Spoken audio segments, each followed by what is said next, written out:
Greetings, Mavericks and new viewers.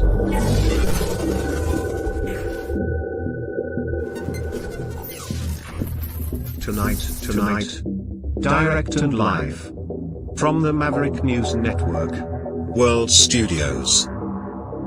This is Maverick News with Rick Walker.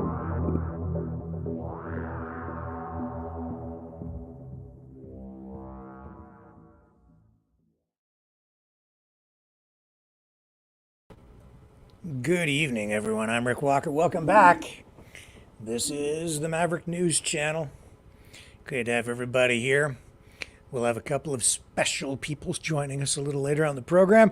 Brandon Pringle. Some of you may remember Brandon. He has been on the program before. It's been a while. He's from out in Alberta. He's going to talk to us tonight about the role of the church in the pursuit of freedom and liberty. And we're going to connect that conversation back into this ongoing conversation about the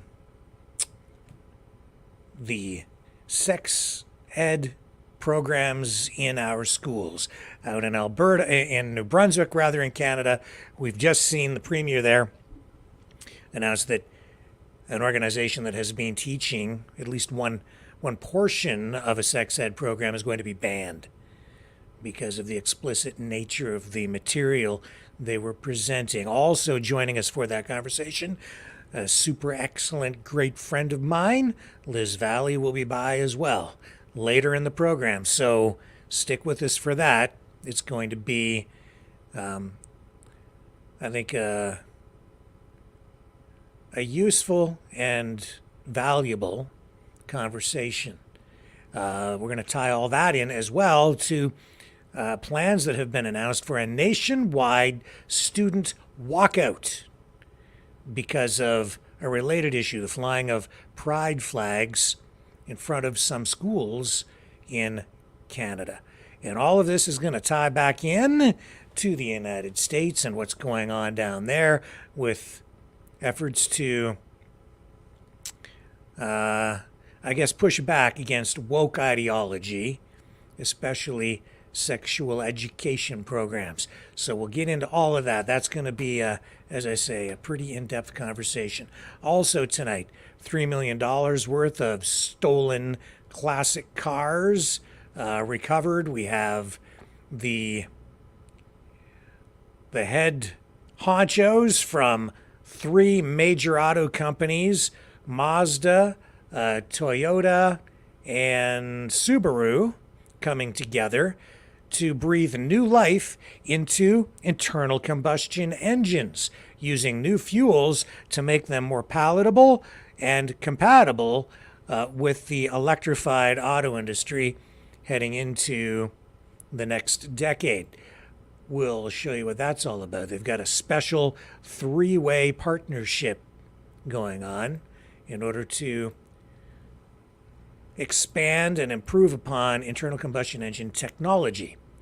We have also tonight Robert De Niro. Are you talking to me? Are you talking to me? Robert De Niro slamming Trump and people around him out in public while he's doing this news conference, slamming him. We have Richard Dreyfuss. This is going to tie back into the conversation about the sexual education stuff. He was at a special screening of Jaws in a theater where he made some comments that had people jeering and booing him and other people cheering because he was talking about transgenderism and also the need to bring civics studies back into schools so that people have a grounding in history and so that we understand who we were so that we know where we're going and who we are.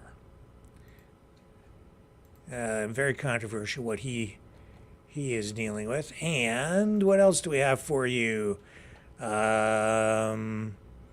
Immigration issues, confiscation of a bunch of guns and drugs in Ontario by the OPP, the 80th birthday of Rudy Giuliani. Secret Service apparently meeting to talk about how they're going to go about locking Donald Trump up, believe it or not. And the ex-fiancée of actor Johnny Wachter, who was murdered in Los Angeles. We have her post tonight on social media, an appeal to the public to learn how to live together. We'll also touch a little bit on what's going on with the wars in Ukraine and in the Middle East.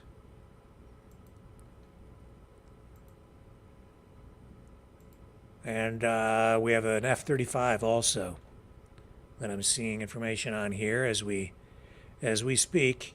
An F-35 has crashed, an F-35 fighter jet in Albuquerque. So we'll show you footage from that as well. Stay with me, all that and a whole lot more coming up right here on the Maverick News Channel.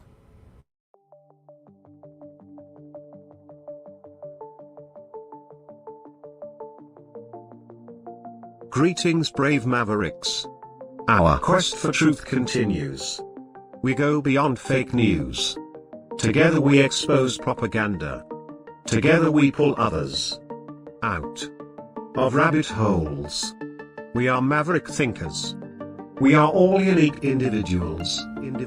Defenders of individual rights and freedoms. Credible. Trusted. Grounded in reality. Maverick News. Maverick News. Defending free speech. Free speech. Donate at freedomreporters.com. Do it now. Tomorrow may be too late. Maverick News. The world is watching.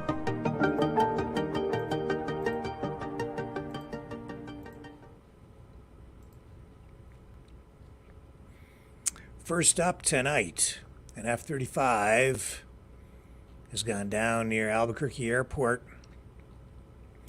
A pilot seriously injured when his military aircraft crashed earlier today near New Mexico's Albuquerque International Sunport. This was an F-35 fighter jet. It was being delivered by Lockheed Martin, and it had just taken off from Albuquerque and was en route to Edwards Air Force Base in Southern California. Lieutenant Jason Fayer, who is a spokesperson for Albuquerque Fire Rescue, posted to social media that multiple agencies responded to this crash just a little before 2 p.m. local time. We do have video from the scene here to share with you tonight. Here we go. Get it up on the screen for you.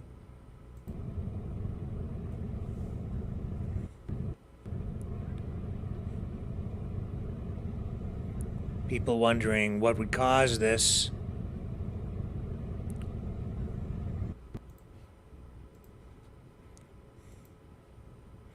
And we don't have an answer to that question, at least not yet. 2 civilians were assessed on scene, but we're told that they did not require hospital medical attention at the hospital, so they were not transported away in ambulance there. Fire crews there were able to extinguish the blaze, and it is under investigation. I am pretty sure we will get a better handle on what caused that at some point, but how long the investigation might take, they're not saying. So there's that. Actor Johnny Wachter. He appeared in some movies. He also, I believe, was a star on General Hospital. He was gunned down, killed in cold blood while thieves were attempting to steal the catalytic converter off his car. Catalytic converters, because of the precious metals inside, are worth a fair amount of money, and so it has become a big problem where thieves go in with sawzalls, crawl underneath cars, cut that portion of the exhaust system off, and off they go with the catalytic converters, where they sell them to recycling yards, scrap yards, to get the scrap price for the raw materials inside the catalytic converter. So he lost his life because of this. Tonight, his ex-fiancée has posted on social media in tears, making an appeal to the public, and I think to public politicians, bureaucrats as well, to do something. Because out in LA, even the most woke of the lefties, and even the well-heeled in the entertainment industry out there, are waking up to the reality that crime is running rampant in that city. I have been to LA a couple of times, and I love the city, but it has really gone downhill, especially in the last 10 years. Here's Wachter's ex-fiancée. It's not okay. This can't keep happening. So many lives are being lost to just us not being smart. We have to be smarter as a community. And guys, even if you're watching this, we have to stop being so mean to each other. Like, I saw some of the comments yesterday, and it's like, guys, let's love each other. Let's not steal, you know? It's so sad that crime in LA had to do this, and I'm hoping that change some legislation to prevent this from happening. These criminals can't keep being on the street, and they can't keep being sent back and have no repercussions for their actions. You know, the person who did this, if you're watching, I'm sorry, but you shot the wrong guy. You know, you can get a real job. Like, I know the job market's hard, but we're all in it together. You don't have to steal. You know? Especially take a life over it. Like, human life is disregarded too easy, guys. We gotta make some changes as a community. We gotta support each other and come together. Maybe that's what Johnny's gift is for us. Maybe he's gifting that to all of us. We should find these killers, guys. This guy was a rising star and such a bright soul to this world. We can't keep losing things like this because people are afraid to stand up and do what's right. And Johnny stood up and did what's right. All the time. So let's be like Johnny and stand up and do what's right.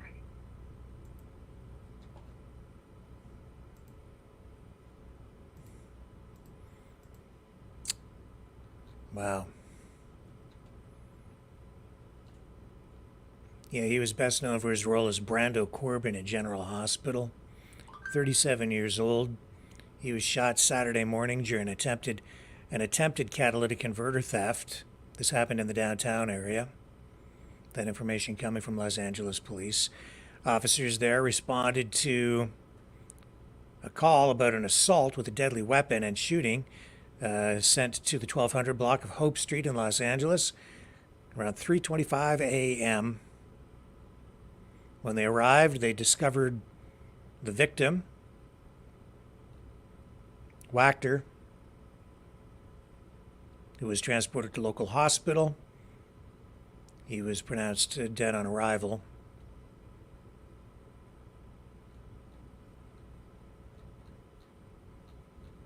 His friends, his family, distraught, trying to make sense of a senseless crime. All that, all this, what a waste over a catalytic converter. And crime is rampant, not just in LA, but it seems almost everywhere, even in Ontario here in Canada. Police have recovered over $3 million worth of stolen classic cars. Police received a tip from a resident in the community of Sterling, Ontario, and they'd been investigating this actually since late 2023, last year, when a Lambton County resident, which is a county not very far from where I live right here, probably about an hour away from where I'm sitting tonight. The investigation came to a crescendo here on May 14th. Police executed a search warrant on a property in Sterling, north of Belleville, Ontario. And they recovered 45 vehicles. And the number of vehicles just gives you an indication of how big this operation was. Some photos released by Ontario Provincial Police. Here's one.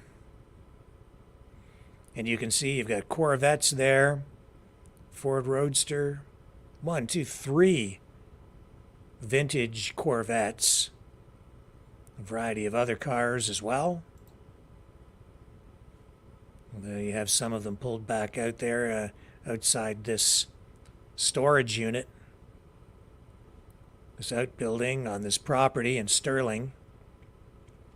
But this is just a few of the 45 that were recovered.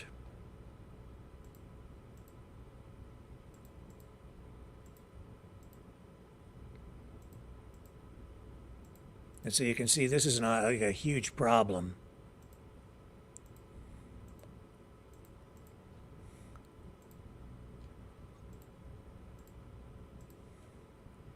I need to find my notes here. I've lost my place. Isn't that interesting? I have so many things open to share with you tonight, I've lost my way. Let's take a little break here. We'll come back, and on the other side, I'm going to tell you about Mazda, Toyota, and Subaru coming together to keep the internal combustion engine alive, even as we wind our way to an electrified automotive future. Stay with me.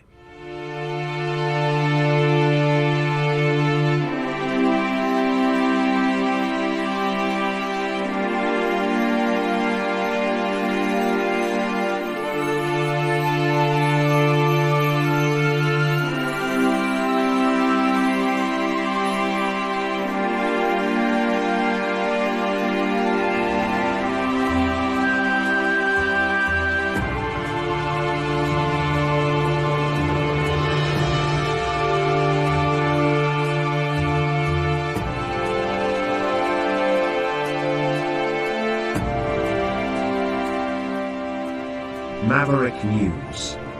The world is watching.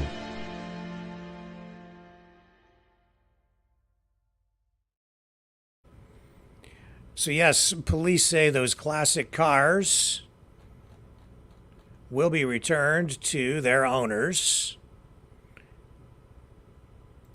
And even though classic vehicles or vintage vehicles make up only a small portion of the total number of cars stolen, it is a growing problem.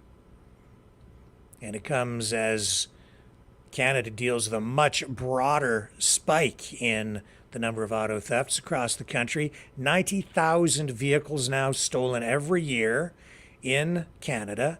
The cost to insurance companies and taxpayers approximately now $1 billion, a new record, that number coming from the Insurance Bureau of Canada.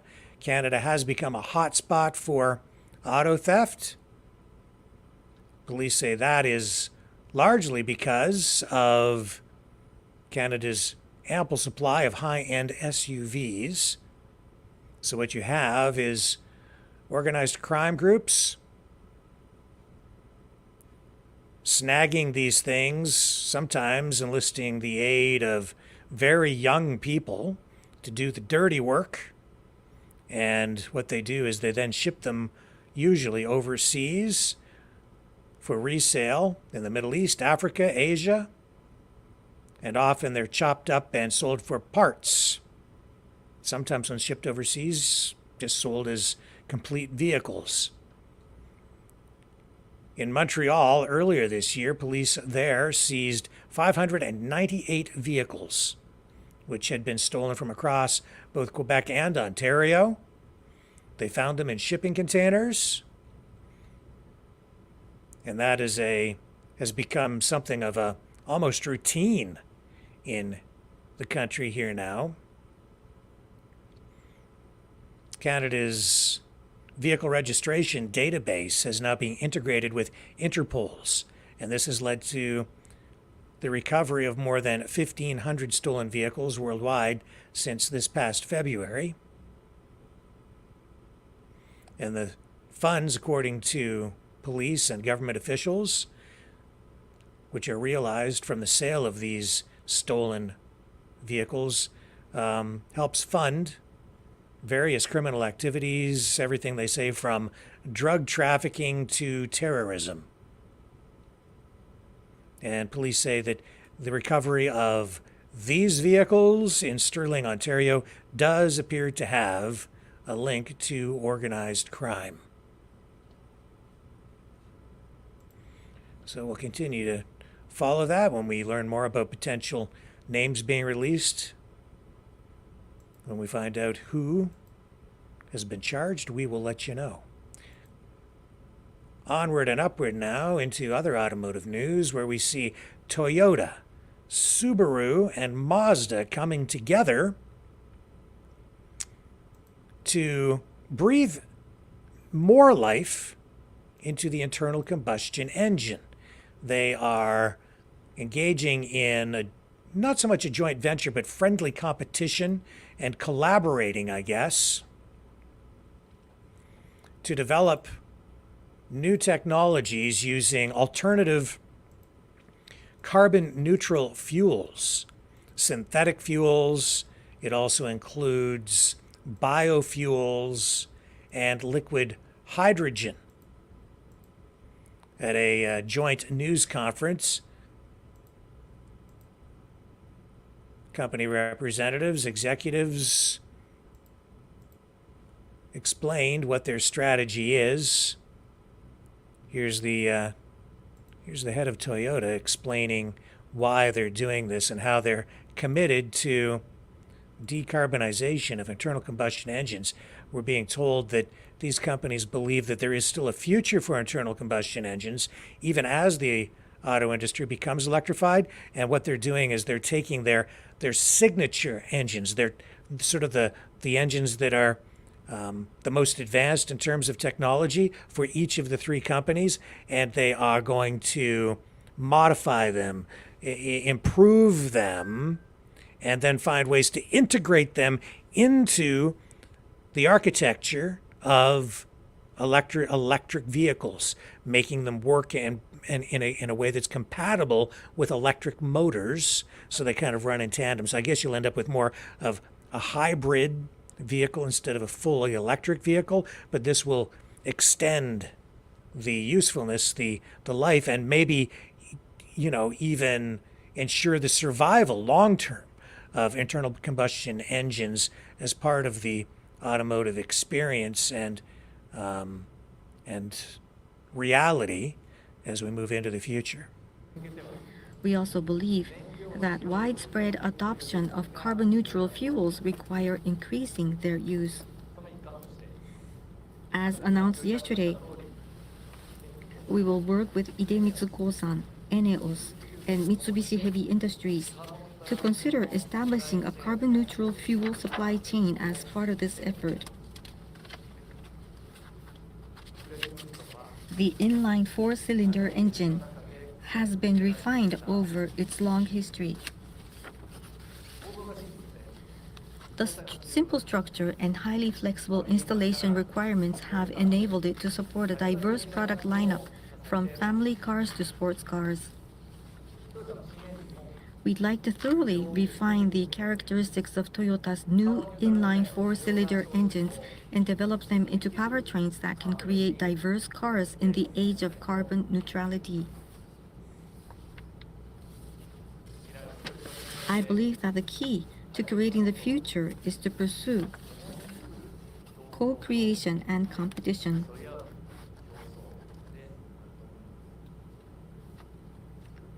Technology evolves through friendly competition with colleagues who share the same aspirations for the future.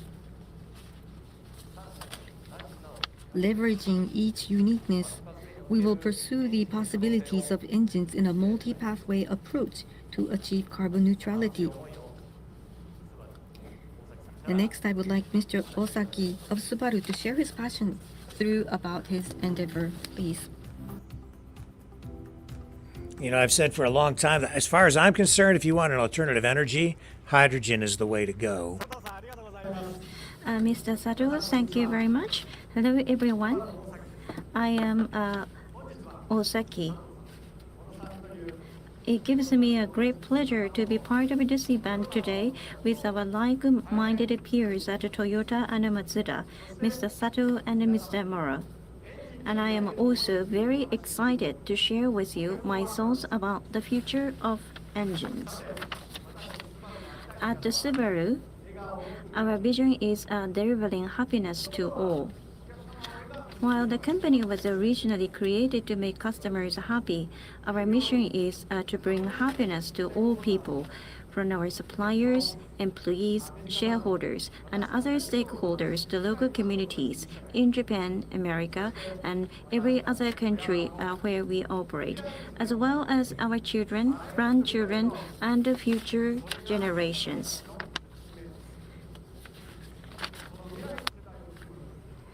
Are you Part of happy? these efforts to deliver happiness to all, including future generations, is our commitment to creating a carbon-neutral society.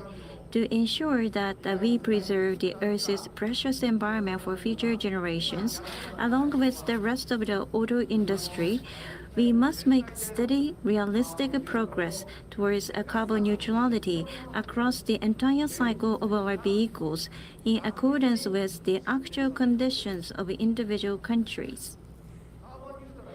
Just as renewable energy comes from a mix of solar, wind, hydro, and geothermal, the same is also true for vehicle energy sources with diverse technology capable of achieving carbon neutrality.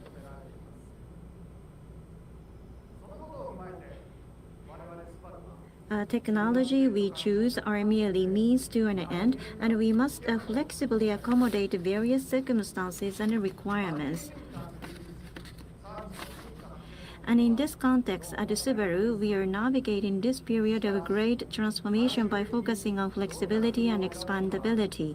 It goes without saying that we are developing and advancing our battery EV-related technology and services.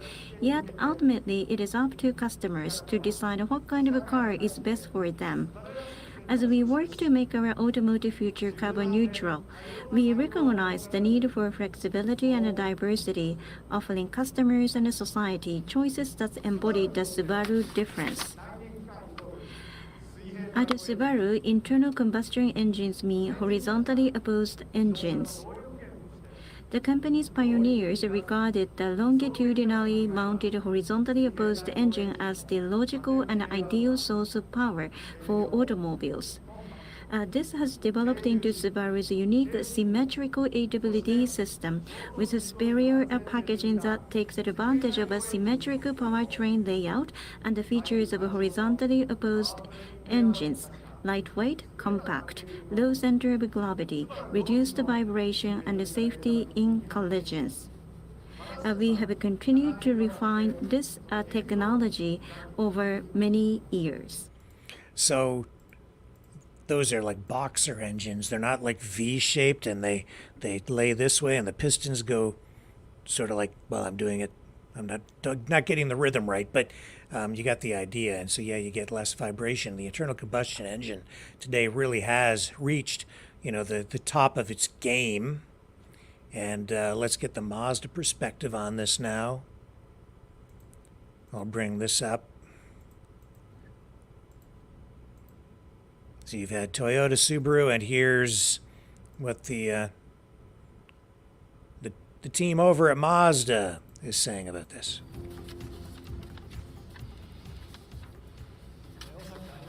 Thank you, Mr. Osaki. Hello, everybody. I am Mora from Mazda.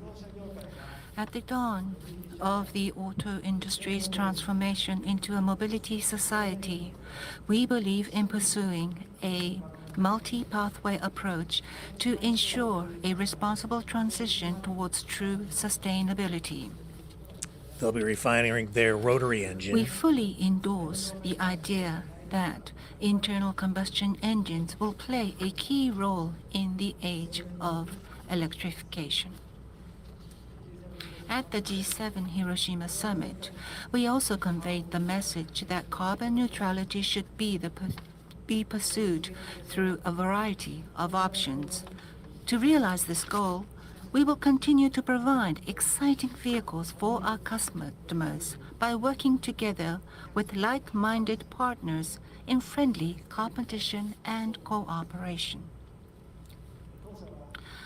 Since publishing our long-term technology vision in 2007, we have developed a multi-solution strategy based on the concept of life cycle assessment, in which technology assets are arranged like building blocks.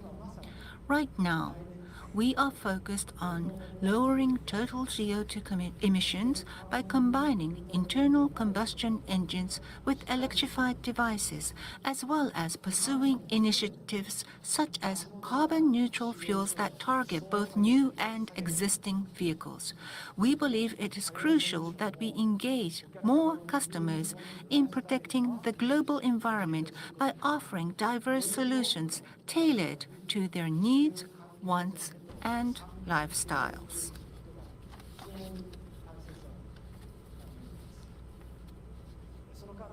So from this perspective, we strongly support the efforts announced yesterday by Idemitsu, ENEOS, Mitsubishi Heavy Industries, and Toyota Motor Corporations to speed up the adoption of carbon-neutral fuels in society through cross-industry collaboration. Mazda will also strive towards this objective. So, let me just bring this up. As I say, Mazda will be doing a lot of work on their rotary engine, which has always been a very cool technology. They'll be further refining it. If you don't know what a rotary engine is, this might help you sort of understand. It has, instead of pistons, it has a rotary thing in the center, and the combustion chambers are this sort of triangular shaped device spins around, and it creates pockets where the fuel-air mixture is ignited. Here, let me show you. They've got a little bit of video here to go with it. Regarding today's theme of internal combustion engines in the electrification era, we have spent many years researching and developing our unique rotary engine. From an early stage, we have explored the environmentally friendly potential of these engines, including burning hydrogen in the 1990s. Rotary engines are compact and lightweight, and yet have a high output. The thing about what's going on here is this is not just going to make, transformative changes to the auto industry. This is going to change the world, our entire society, entire countries, governments pouring unprecedented sums of money into these big corporations, which are global in nature. You want to talk about globalism? The auto industry has been a world industry for decades. It really led the charge in many respects that way. In the United States and Canada, both governments, as I say, spending unprecedented amounts of money on this to really drive this forward. They are determined, aren't they, to make the electrification of the auto industry a reality. Like it or not, folks, electric cars are coming. But what's going on here is an answer to that, saying that, hey, the internal combustion engine may still have a place in the future. If you love that organic, visceral feel that you get when you're behind the wheel of that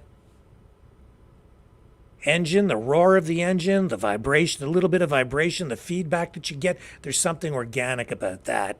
Electric cars feel so sanitized when you drive them down the road. When you have a real engine pumping power, it's like you're almost in touch with the earth in a way. You're burning real fuel and you can feel it. You become one with the car in many respects. So let me take a quick break. We'll come back and we'll continue digging into today's top news stories. And don't forget, we have our special guests coming up shortly to discuss sex education in the classroom.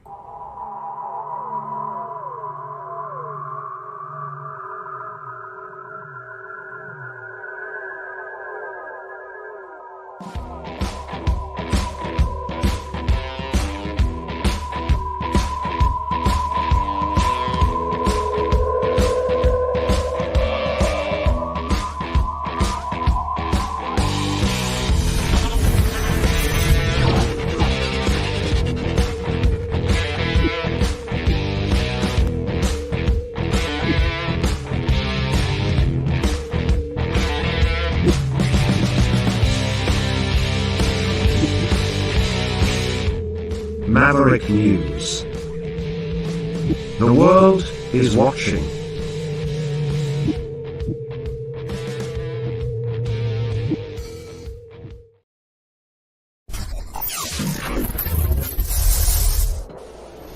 The sharing of biased and false news has become all too common on social media. More alarmingly, some media outlets simply aren't true without checking facts first. Unfortunately, some members of the media use their platforms to push their own personal bias and agenda to control exactly what people think, and this is extremely dangerous to our democracy. In an ocean of lies a century deep, the truth awaits. Choose not the red pill. Choose not the blue pill. For both are an illusion. Discover the power of M. The power of individuality. We are Mavericks. We are the way to the light. Fear not the storm. Join our quest for truth. Truth will set you free. Maverick News.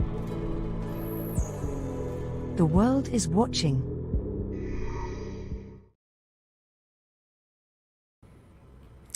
Yesterday, I think it was, we told you that North Korea had sent out a notification that they were going to be launching a spy satellite into orbit. So they launched a rocket, and apparently it blew up. I don't know if I have video of that here for you. Probably do have some footage of it. Totally unsuccessful. Here we go. I've got the video. Let's bring this up. This is a big uh-oh.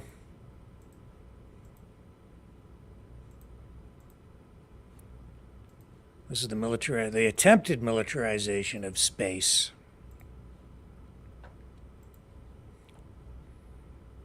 There it is, rocket launching. Video shows North Korea's rocket carrying a spy satellite. And bam, there it goes. This video coming from South Korea. That appears to be detonation.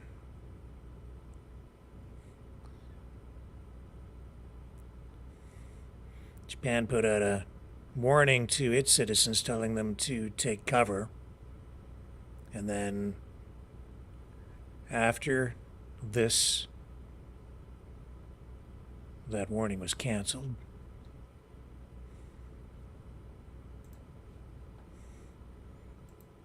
So that didn't go as planned. Wildfires out in Western Canada. Alberta says they're currently responding to another wildfire, HTZ-001, located south of the Northwest Territories border near Indian Cabins. They say it's a mutual aid wildfire carried over from the 2023 season and is classified now as out of control. Wildfires season getting underway much earlier this year than in previous years. Some of those wildfires from last year never actually were extinguished. They continued to burn all winter, get this, underground. It's true. And so the heat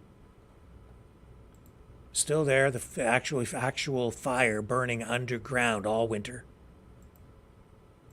Here's Nikki Haley now addressing our situation, our war, the status of, I would say, World War III. It is, in fact, a reality. We are in World War III. Even for those who care not to acknowledge it, like it or not, we're in it. Remember when I told you Putin hit rock bottom? Hamas invaded Israel and did all that brutality on October 7th. October 7th is Putin's birthday. Who's the happiest person in the world right now? Putin. Why? Because the U.S. and the West took all their eyes off of Ukraine, and what did we do? Started looking at Israel. Did Putin call Netanyahu? Nope, not for 10 days. You know who he did call? Hamas. They came the next day and they held hands and said they were friends. We now know the Russian intelligence is what helped Hamas know how to get through that barrier. See the connection.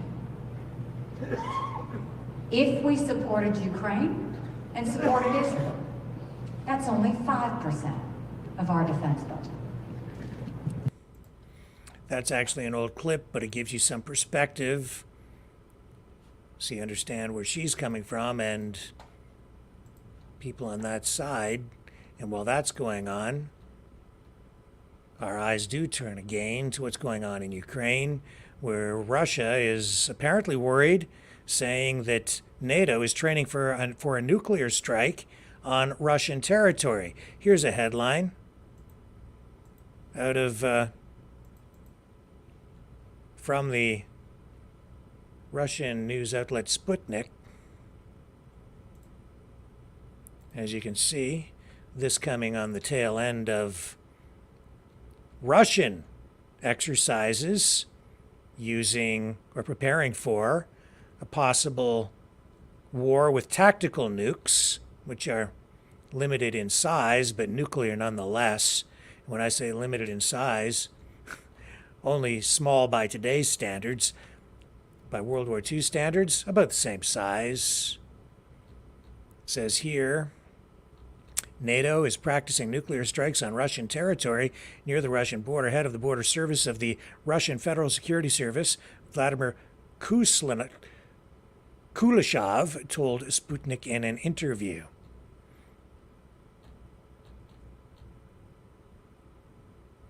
How accurate is this? I don't know. I've seen nothing in Western media at all about it, but just the fact that they're talking about it makes me very, very nervous. I was nervous about this before. We're so close to a possible nuclear conflict. We are a frog being boiled in a pot of water slowly. Here's Macron from France talking more about the need from NATO's perspective, at least some NATO countries. There's a split in opinion on this. But Macron is calling on NATO countries to allow Ukraine to use NATO weapons to strike Russian targets inside Russia where Russia is launching missile or rocket attacks against Ukraine. Says this map shows you, it is in fact, here I'll recue this, it's a little bit quick. This map shows you, he says, the Ukrainian soil is in fact under attack est attaqué de fait depuis des bases from bases qui sont en Russie. in Russia. Alors comment on explique aux So how Ukrainiens do qu'il you va falloir protéger explain Russia protect these cities? et, Or how do you expect Ukraine to protect these et au cities? fond tout ce qu'on voit en ce If we see this all the time moment autour de around Kharkiv, of Kharkiv, that's where we've told you the a lot of the fighting is happening right now. Kharkiv, right on the border.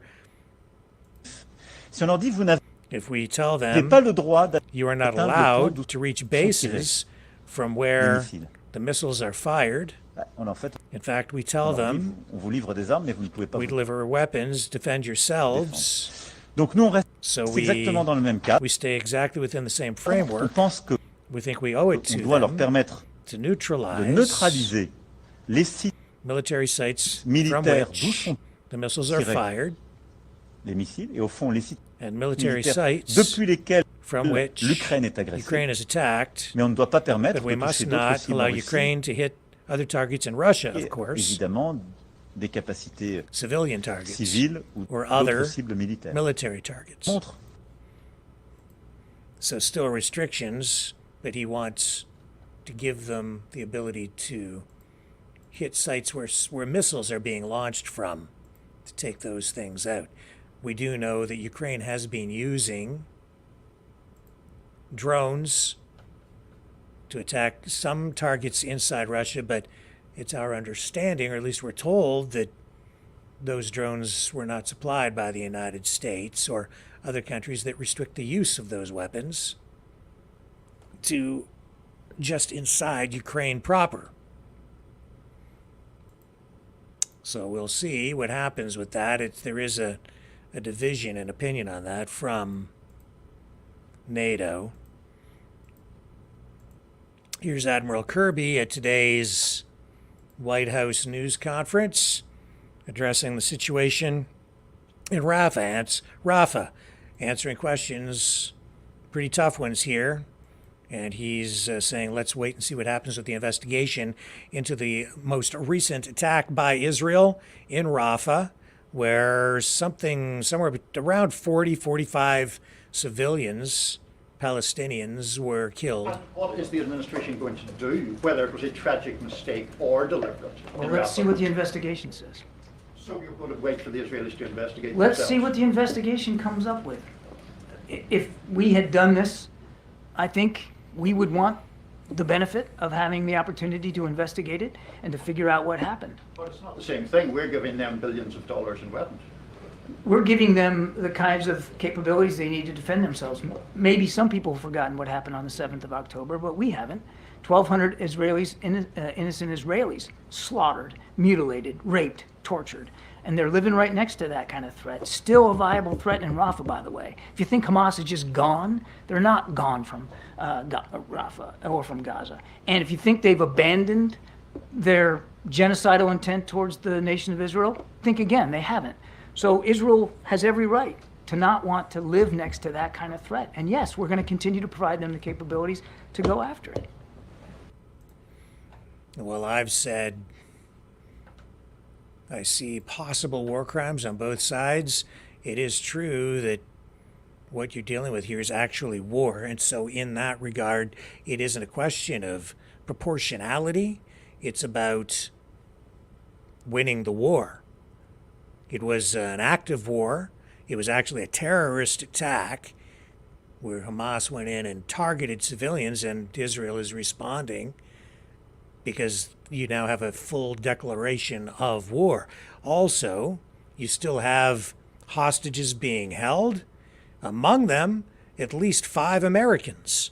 And yet, surprisingly, we still hear almost nothing about that in the media. I am still perplexed. I don't know why American media, U.S. media, does not acknowledge this or talk about it more. You have 5 Americans being held hostage by Hamas, even now.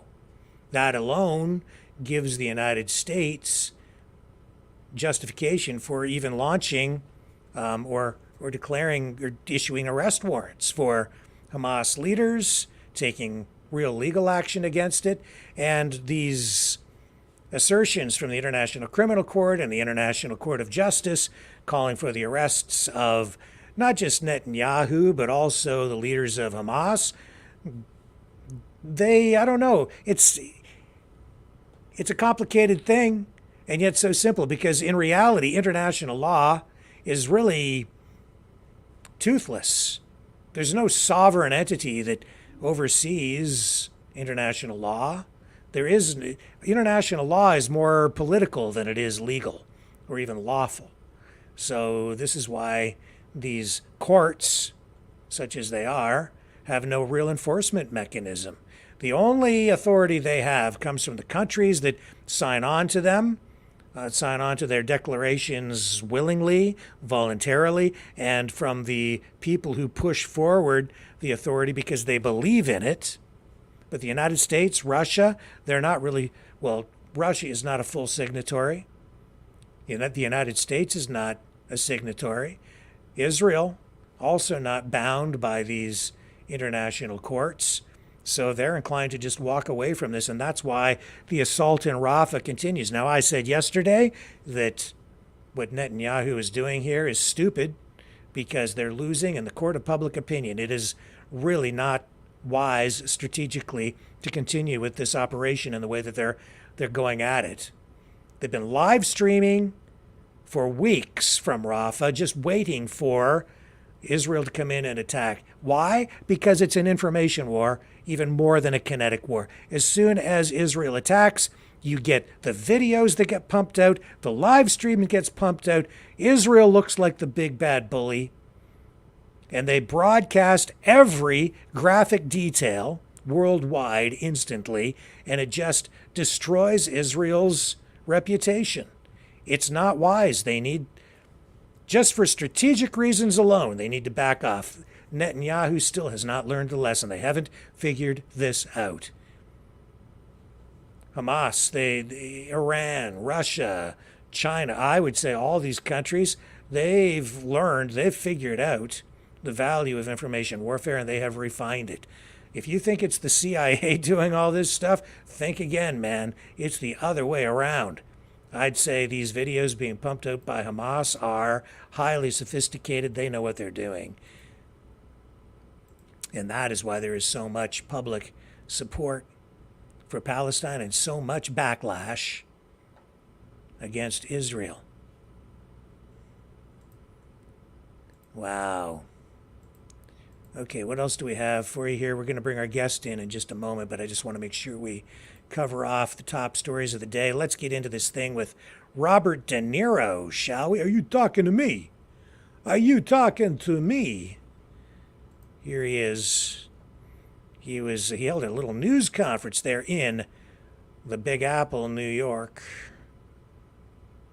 where he's calling Trump a tyrant. Arrives with his bodyguards, but he's heckled. Heckled he was by other New Yorkers. Here's what it was like. Listen to the crowd. All right. Good morning, everybody. Good to go? Good to go. All right. Thank you for giving these people. Hear the crowd? I mean, this is really, even these people over here are kind of, it's kind of crazy. It's really crazy, and this thing, Donald Trump has created this. He should be telling them not to do this, but he's just, I don't know if that, I don't really agree with that. Do you remember the way he attacked Trump at previous elections? It was De Niro, man, who stood up there at the where did he do that? Was that the Academy Awards? I don't recall, but he stood up at the podium and he was like, F Donald Trump. And then he says that Trump created that. Oh, I don't know there, Mr. De Niro. I don't think so. I think maybe you helped create that. Here's another angle as he was approaching the news conference today. This is the confrontation that he had with people inside the crowd. Look at this. Are you talking to me? Yeah, Robert, they're talking to you. Democrats, you are gangsters. You are gangsters. You're washed up. Fuck you. You're a little punk. You're a softy. You're a nobody. Your movies suck. You're trash. You're trash. You're done. You're done after this guy died. You're done.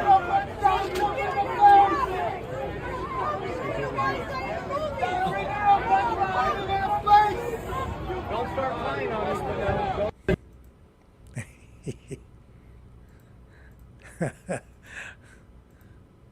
I think maybe they got under his skin there just a little bit. I lost all respect for this guy when he stood up there and said F Donald Trump. I thought, no, you're just contributing to the race to the bottom with that. And then he stands up there today and he's upset because people were telling him to F off. You can't dish it out, man. Or if you can't take it, rather than don't dish it out. Now, are you guys ready to bring in our first guest of the night, Brandon Pringle? I am. Oh, you know what? I should just, before we do that, you want to talk about immigration? Here's Pierre Poilievre today talking to, I guess this is somebody who came here from Nicaragua. I'm not sure, but he says, people used to flee Nicaragua to come to Canada, but after 9 years of Trudeau, Canadians now flee to go there. Check out this clip that he posted online today.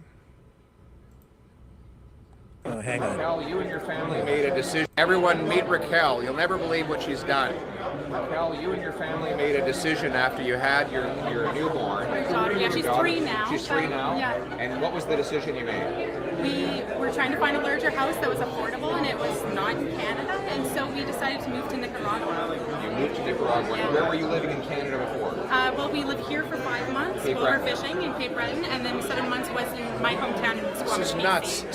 So her family, a family from Cape Breton, fishing family, can't afford to live here and has to move to Nicaragua. Did you have any connection to Nicaragua? No, You not just at did all. your research and said this is a place where we could afford Packed to our live. backpacks and flew down It's like- blindly, and It used to be that countries but like we can afford a house down there. it used to be that people would flee from countries like Nicaragua to come to Canada. But now people are actually fleeing from Canada to go to Nicaragua because they can't afford 9 years of Trudeau. That's how badly this guy has ruined our country, to the point where people have to leave for Nicaragua or other places around the world where they can afford to live. This is insane. Do you agree with that? I do, yeah. Actually, in 2022, when we moved, 8,000 other Canadians had moved to Nicaragua as well. 8,000 for the same reasons? Like when you meet it's all like-minded people down there that are looking for a lower cost of living, Unbelievable. better quality of life. Tax the tax, build the homes, fix the budget, stop the crime. Absolutely, give us hope. We're gonna bring our people home. Our people, our money, our jobs, our businesses. We're gonna bring them all home to the country we know and love. What do you think of that, Raquel? Yes. Absolutely. Let's bring it home. Thank you. That was his PR video for the day. And yeah, making some valid points. Okay, let's take a little break. We'll come back and Brandon Pringle will join us on the other side of this.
Maverick News. The world is watching. Okay, let's bring in the man. There Hey, he Rick, is. how you doing? I'm just fine. How are you? Great. Good to see you, brother. Good to see you. Welcome back. Welcome back. Yeah, thank you. It's been a while. I couldn't help but laugh at what you were saying about Robert De Niro. I mean, the hubris of the Democrats, it's just amazing that every second day they're doing the exact opposite. They claim, we're so kind and loving, and and we're just so tolerant, and he started it. Like, honestly, I honestly, if you were to look back at literally thousands of hours of video and try to find how many times you've heard Trump say the F-bomb. Trump, De Niro's probably said it more in one shot on TV than Trump's been videoed in his whole life, so I'm sure he's drops the F-bomb in private, but I mean, oh yeah, politics used to be you don't do that on television, Yeah, but, yeah. But De Niro, yeah, I mean, that guy's a trash talker. The way he talks about Trump, it's like there's zero respect. He's like, he's a chump, he's a smuck, he's a, just one insult after. He's a dog with fleas. It's like he's, it's like he's channeling Goodfellas or something. Yes, that's right. Oh man, it's like, are you an actor trying to because if you're trying to get an extra movie or something, that's not the way to do it. Like Disney doing this woke thing, Disney's lost $200 billion. They've lost in market share. Bud Light still has not recovered. Like a year later, they're still down, I think it's 20-30% on, and those people are never coming back. They were thinking, we can and so hopefully some of these people are starting to realize, like Tim Pool usually says, get woke, go broke. Yep. That's right.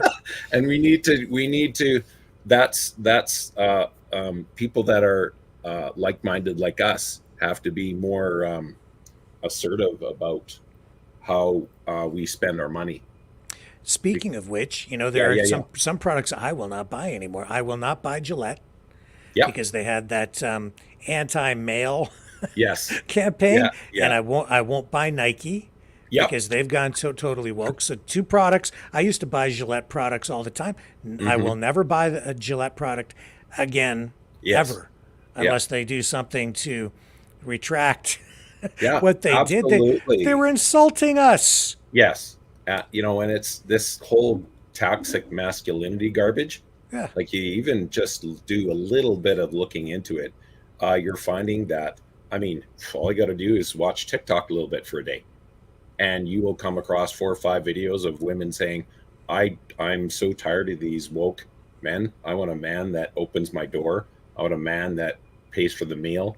I want a man, like the good old days.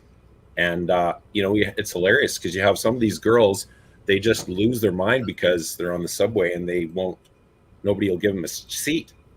Yeah. Well, that's because there's 42 TikToks of you offering a girl a seat and she rips you a strip off you because, you don't think she can, stand up for herself. That's not the point. He's just trying to be a kind person, so.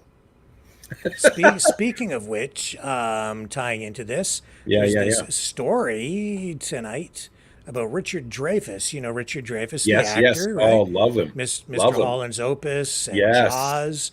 So he was what about Bob? Yeah, so he was at some special screening of Jaws, apparently, in some theater, and he was there as a sort of a special attraction and a guest. Let me see if I can find you the info on this. So when he's there, he made a bunch of comments when he was speaking to the audience, right, about transgenderism. Oh, really? Because he went. Yeah, go ahead. Yeah, so let me see if I can find it. Man, I hate it when I can't find the stuff that I queue up. Well, he made some very brave comments about all this wokeism. Like, I don't know if you see all the jokes on Netflix when they do an adaptation of George Washington and it's a black guy playing George Washington. And it's just like, and I mean, there's nothing, wrong with black characters, but it's like, why, they're trying to rewrite history, and that's the problem. Yeah, so And here's the headline from this. It says Richard Dreyfuss takes stage at Massachusetts Jaws screening wearing a dress before delivering a rant described as transphobic, and then the venue issued a public apology. So he said, so some people posting online saying this was disgusting. So what did he actually say? So it says here, well, the apology from the venue was, we regret that an event that was meant to be a conversation to celebrate an iconic movie instead became a platform for political views. We take full responsibility for the oversight in not anticipating the direction of the conversation and for the discomfort it caused to many patrons. We are in active dialogue with our patrons about their experience and are committed to learning from this event how to better enact our mission of entertaining, educating, and inspiring our community. So let me see here. I don't know if we have actual video of him in this dress delivering this, but I do have video. There was the end of this Q&A. Maybe it might be right here. Here it is. Here he is walking on stage. I think this is it. Yeah. Okay, so let me bring this up. I might have to go to YouTube to get it. Hang on. Here we go. Hang on. Patience is a virtue. Here it is. There's music on this, so I might need to mute the audio. Yeah, you bet. So that we don't get a copyright strike. Yeah, I'm going to have to mute this. So here he is walking on stage in his in this dress.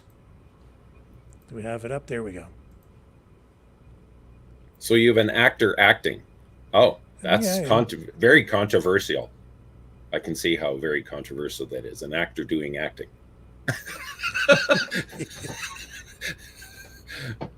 He's, man, there he is with his cane. And I don't know if the lady there helping him is sure what the heck to do. Let me just see if there's... And they're obviously doing some type of comedy. Oh, here we go. Yeah, I left the audio. I had to take the audio down, and I don't want to get the copyright strike. Yeah. It's what is transphobic? Like, oh my God, if you spend any time on YouTube Shorts or TikTok, you will come across 42 videos of people ranting about how all white men are evil and blah blah blah. Well, where's the outrage about that? Like, what did I do? I mean, even Trump, like one of my friends, like we are going back and forth with this all the time, and Trump got the best funding for black colleges in 20 years. Obama didn't that. Biden sure didn't do that. Trump got 1,800 black people out of prison that Biden's laws helped put there. So I was like, okay, so do you guys just, you guys need to spend more time watching Maverick News instead of CNN. And it's like, you don't even know about all these different news outlets that actually have news, not opinion. I mean, when you look at somebody like Tim Pool, he's got the same ratings as CNN. That makes Maverick News more important than ever because people are so desperate and hungry for actual, when we're giving an opinion, they know it's an opinion. They're not pretending it's news. They're telling you being honest about the difference between whether it's an opinion or it's a fact. Yeah. So that's how things started there. And then people, so what did he say? Well, here's a response to his appearance at this event through an online social media post. Says he went off the rails talking about how Barbara Streisand is a genius, but he didn't listen to her because she is a woman and women shouldn't have that power. Then started sharing his views on the Me Too movement and started down the road on how you shouldn't be listening to some 10-year-old who says they want to be a boy instead of a girl. Quote, Jesus Christ, what an explosion. Crowd was shouting at him and most walked out before the movie even started. Talk about the movie, a-hole. We never made it to that. She brilliant, but an idiot. You know, women are so passive. That's why the movie sucked, he said. Also, Steven Spielberg is a genius, but an idiot. And Close Encounters only worked because he convinced Spielberg to hire him instead of Gene Hackman for the part. Obviously, he's joking. I mean, we're not allowed to joke anymore. I mean, I posted something on Substack the other day, and it's like, if you go back in time, I'm glad I have nothing on social media from 15 years ago. I just really got on social media like in the last 6 months. And because the stuff that they were doing on Saturday Night Live that I would have thought was funny, that everybody was laughing at, would get you lynched today. Mm-hmm. And so I put a clip on that of Norm Macdonald talking about how the numbers on his sketch were wrong because they were done by a woman, and then he goes, oh, and then he goes, a woman wrote that joke, right? And then he goes, now you guys don't know what to do you? We gotta, like Hollywood, this whole freedom of speech thing, Hollywood, for the most part, they were doing it to push an agenda. They weren't actually doing it for the actual reason of freedom of speech. Because if they were, you'd see them defending freedom of speech now, but it's not. And that's actually takes us right into the topic, actually, today. Yeah, and let me just bring up this clip of Richard Dreyfuss on Fox, One Nation. Welcome back. On Richard One Nation, Kilmeade. we focused a lot on the war on American history, or the ignoring of American history, the radical takeover of a nation's historic sites sometimes, the revisionist history that's pushed in our public schools or not at all. From seeing historical statues turned down to schools renaming mascots, the focus couldn't be further from actually teaching and educating kids on this great country. New scores are just in. They show a big drop in students' knowledge of U.S. history. This came out this week. Only 13% of 8th graders meeting proficiency standards. Civics not far behind. Only 22% hitting those standards. Joining us now, a man who's ready to tackle this and does it every day. Waging a battle for the civic education in America, Richard Dreyfuss. Look at this book. It's called One Thought Scares Me. He's the founder of the Dreyfuss Civics Institute. Richard Dreyfuss, great to see you, sir. Again, I saw you on radio. Good to see you in person. All right, so let's talk about this. Those numbers don't surprise you, do they? No, they don't. Since we don't teach it, why would they know about it? Why is it important? Why do you think that civics is the foundation of this country, maybe getting back on track? There was a great historian named Will Durant, and Will Durant said that history is to a nation what memory is to an individual. And if you cut a person off from his own memory, he's disconnected from his world. He has no idea who he is. And that's what we've done by cutting history, or lying about the remnants of history, which is also what we've done. And so we can't know anything about who we are, since we don't know who we were and who we can be. And we don't know how brave we were. We don't know what risk we took to get there. We don't know anything about it.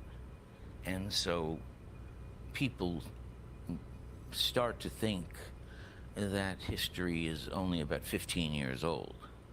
And they're nuts. And we have such a great story to tell. You say this question is so provocative. Where would the world be without America? And what have we done to change world history by the type of government we have? The fact is, we not only tell our history, we told the truth about our history. And then we stopped doing either. And Yep. that's just stupid and unacceptable. Here's an excerpt from your book, just to give you an idea what you'll be getting when you get it. He's got a new book Those out. documents mean Yeah, I wanna get it told now. us that the rest of the world that who we are and why we are who we are and who we intended to be, which meant different and better than any other nation, more inclusive, more generous, more rooted in the common people. We made a promise to educate our public, including our poor, in the preparation and learning how to run the country or whatever endeavor they choose.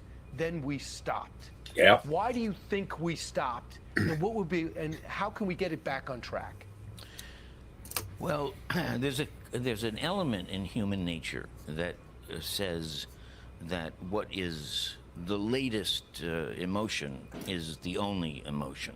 And what I mean is, it was after World War II when we had proven that we were not only the best, but we were the most valued and the most valuable and the most imitated and the most sought after country in the world, that we came to a generation which I call the James Dean generation. And they were without mission.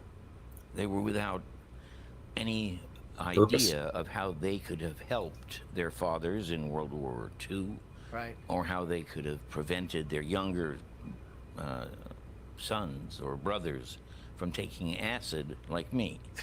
And so they decided that the founders were different and wrong about the goal of education, which was a terrible defeat called participatory democracy. Participatory citizenship meant that there was a country that wanted its citizens to be as smart as they could about everything. Right. And they could then be relied upon to run the country. Well, after the 60s, when the Democratic Convention of 1968 showed the mayor of Chicago shouting obscenities directly into the camera and caused CBS reporters to be arrested on camera, those kids who had gone through the 60s with caution and fear decided that participatory democracy was a mistake. And when they first entered public life, they were on school boards. And the first thing they did was to remove participatory citizenship. Yeah, and you study this every day with it, and you're trying to put it back in the schools and get everything back on track. Notice we're not talking Democratic or Republican. We're just talking American. And then the debate can continue in a civil way if we pay attention on how we started. Rich, it's great to see you. Thanks for doing this book. And I just love it. I think everyone would benefit from reading it. And That was great. Oh, that was good. Yeah, let's. I really got to get that book now. Yeah, I've talked about exactly those things right here Yep. many times. Let's bring in our other guest for the night. There she is. Oh man, did we miss you? I've been in hiding. Can you guys hear me okay? Yes. Yeah, I can. You're Okay, great. perfect. Good. I just put in the AirPods, so I just want to make sure. Yeah. It's so good to see you. You too. You too. Hi, Liz. Nice to meet you. Hi. Hi, Brandon. Nice to meet you too. Thanks. Yeah, thanks for coming on tonight. We need your help because we need your perspective on this and these other things we're going to talk about tonight, which is sex education in high schools. And, I know this is a subject that hits home for you because you've got young ones. Yeah, absolutely. So I've got a son in grade 9 and a daughter in grade 7. So yeah, it's definitely a concern. You had me on the show before and we talked about a presentation we did at the school board. And I was thinking about it today when you asked me to come on again. Now, hi, everyone. I can see people saying, hi, everybody. Thanks for the warm welcome. That's awesome. Yeah, and I just was thinking today, I haven't had a follow-up with the school board. So they had told me when we did that presentation that they would follow up with us, and I haven't heard anything. So it just kind of triggered, oh man, I gotta get back in touch with them and just see what's going on there. Are they just kind of hoping we forget about it, or are things just as slow as it usually is, right? Right. So just to tell people why, what it is we're really building up to here, I mentioned this last night, 2 nights ago actually, over the weekend. Blaine Higgs, the premier out in New Brunswick, Canada, for our U.S. viewers, that's out east in the Maritimes, he has says he's banned this organization called Thirsty for the Talk. And this, they go into schools in Quebec, and they were starting to go into schools in New Brunswick to talk about, it was supposed to be HPV, but they were talking about a whole lot more. And if you go to their website, you'll find what the whole agenda is here, and you can see that they're talking about pretty explicit sexual things, extremely explicit, I would say. Like right here, no filter questions. Do young people have more sex now? What is a yeast infection? That's a health thing. Maybe that's appropriate if you want to talk about, health, sexuality from a health point of view. There's stuff just even in the questions, let alone the answers, that I don't want to say here on the show. There are things here that I've never heard of before, and I'm getting up there in years. I've been around the block a few times, right? I don't even know the answer to this one. Can I say this? Plug your ears in case I say something that is, I don't even know what this means. What is furry porn? I don't know. I don't know. I don't even know. It has something to do with litter boxes in elementary washrooms, and that's not a joke. Well, no, no, the furry porn doesn't. No, but it's connected. It's connected. Well, actually, it probably could be. People are pretty messed up. So. Yeah. Am I a prude? Do I? I thought I was open-minded and worldly, but I don't even know. Do you want the answer? Okay, I won't open it. You can go to the website yourselves, folks, and find the answers. But this is the kind of material that they were talking about this in high school. So yeah, as a parent, I'll chime in real quick here. As a parent, to me, that is, that kind of content is freak show. We call it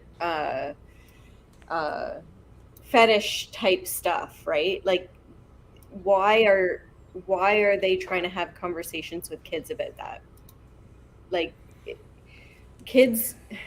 I mean, think about, if you can think back, to when you were a kid, when you were in your teens, getting a little bit older and thinking about having sex, that kind of stuff wouldn't even be anywhere on your radar. You're just hoping to kiss properly, right? Like,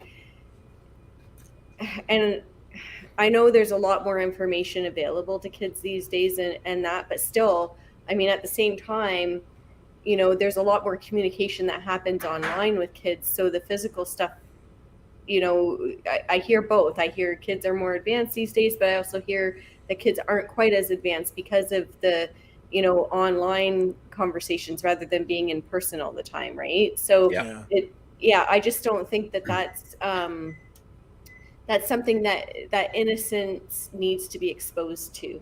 Fetish type, freak show type stuff. Like, that's fetish, freak show type stuff.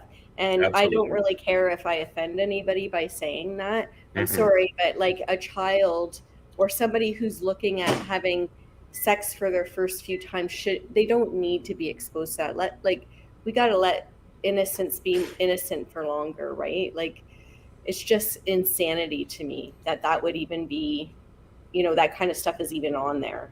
Some of the harm that can be done with that kind of stuff too. Like, there's, I did get a chance to look at that site as well, and things about anal sex and stuff like that. Like, I'm sorry, but you can really harm somebody, especially a child, especially somebody who's young, with that kind of stuff. So these people need to calm down. Yeah, I would even want to take it one step further, Liz, because the truth is offensive to evil. Yeah. So if you're offended by this, you're evil. I'm just going to say it right out. Like, my kids are married and they have 2 little ones. And when the NDP was coming into power in Alberta, they actually had a law in place. So my daughter was starting teaching for the first time. And the NDP had it in place that she was to ask the kids if they wanted to be a boy or a girl today. Not like, this is beyond sick. If you're in the States, you're 21 years old and you're legal to drink and serve in the military, what you want to do with your life, that's fine. But get your hands off my kids. You have no right to be deciding for children. It's grooming.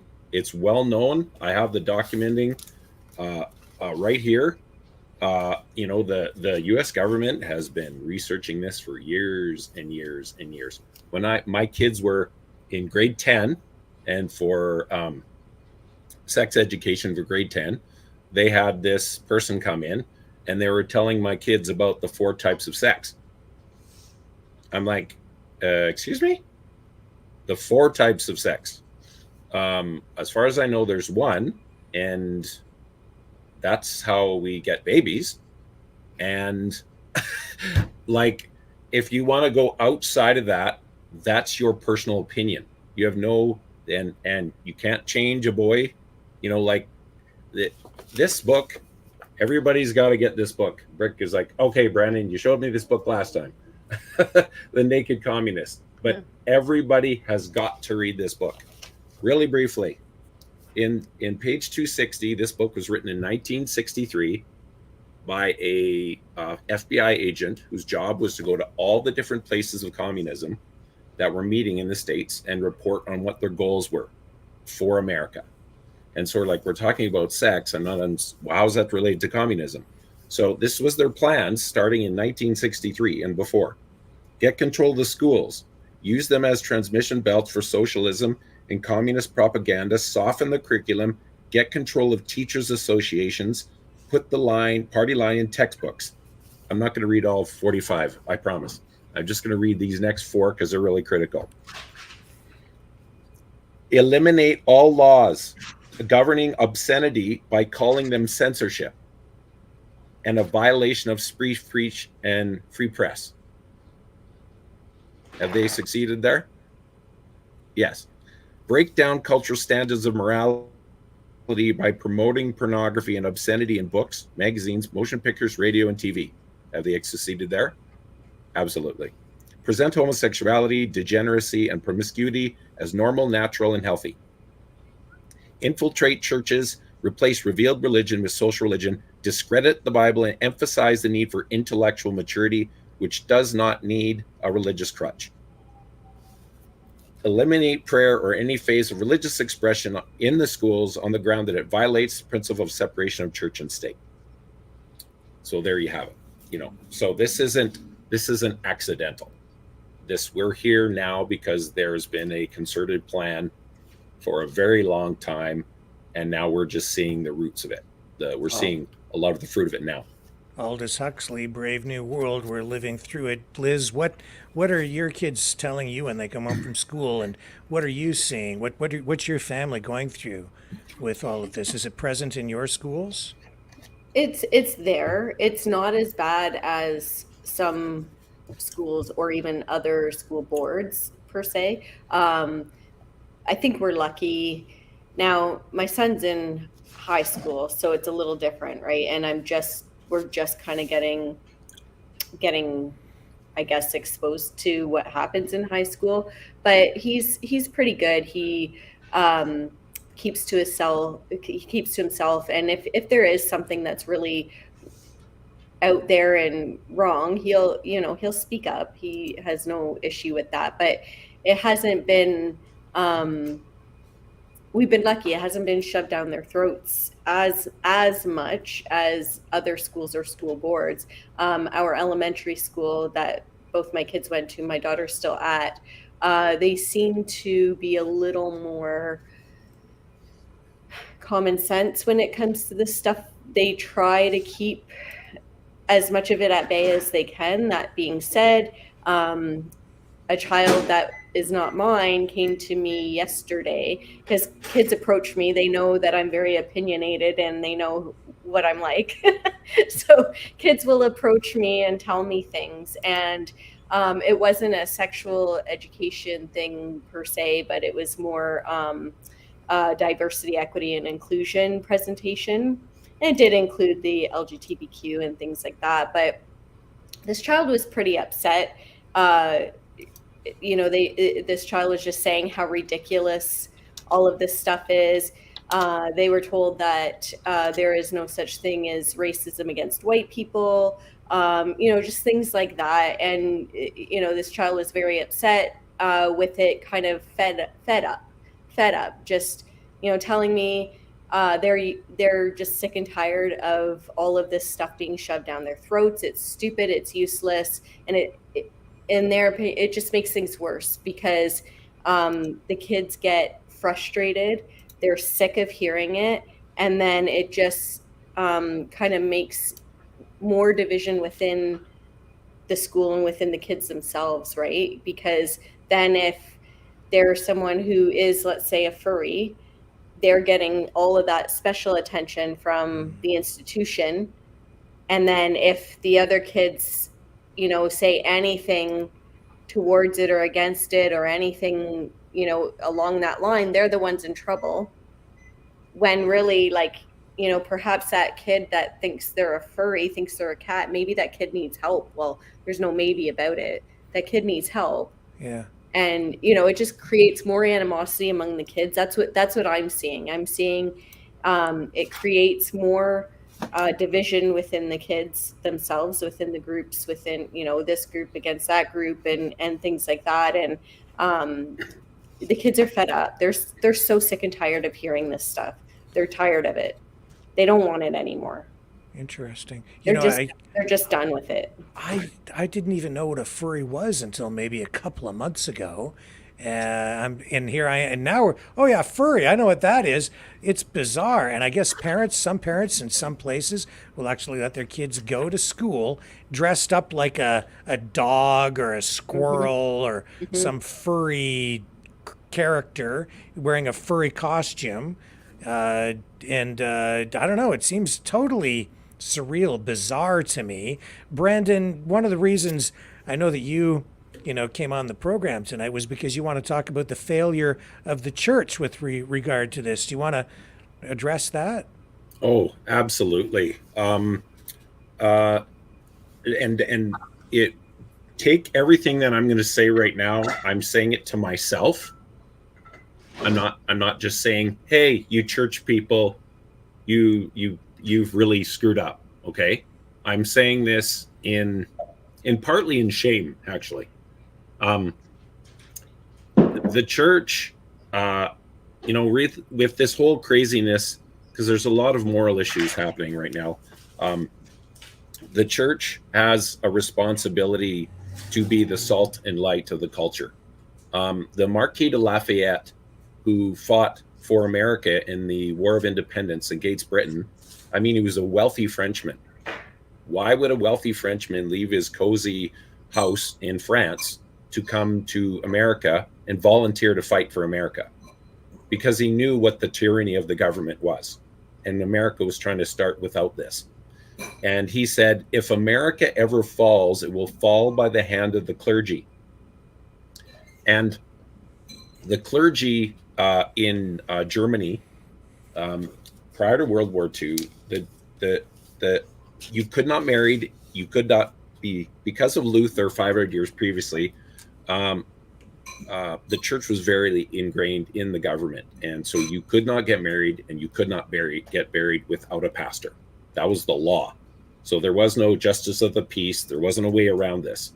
So the pastors could have stood up to Hitler immediately and said, we're not Dietrich Bonhoeffer was the pastor. This is a must book again for everybody to read. I'll try not to make you read any more books before this is end, but Bonhoeffer is a book that everybody's got to read.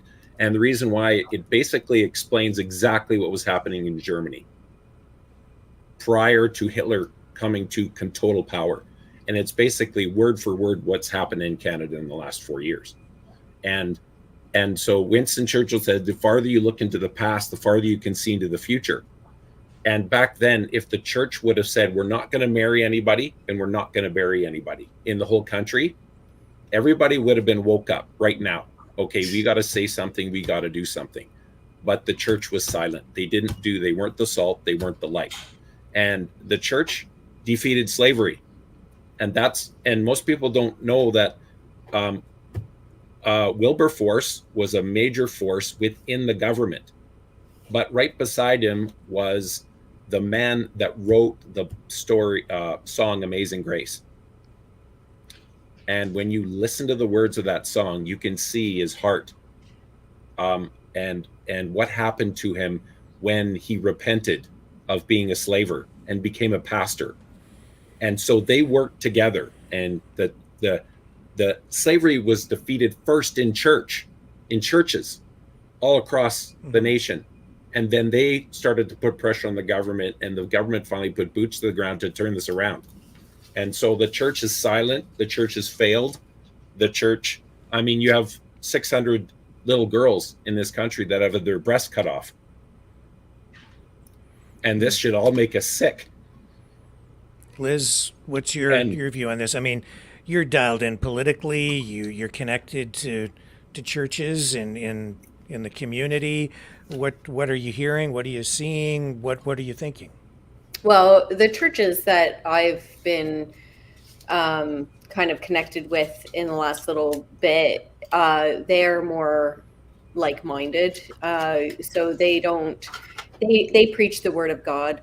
They stay true to the Bible, to the biblical teachings, and I really appreciate that. Now, that being said, I haven't come out and asked, the elders or the pastors specific questions about who they would allow in their church, but the feeling I get is that obviously everyone's welcome, but they don't change the values of the church to fit in with today's society. They're trying to help the people, their congregates, come in and fit in with Jesus, right? And walk with Jesus. So that I really appreciate. Now, that being said, I left my previous church because they did not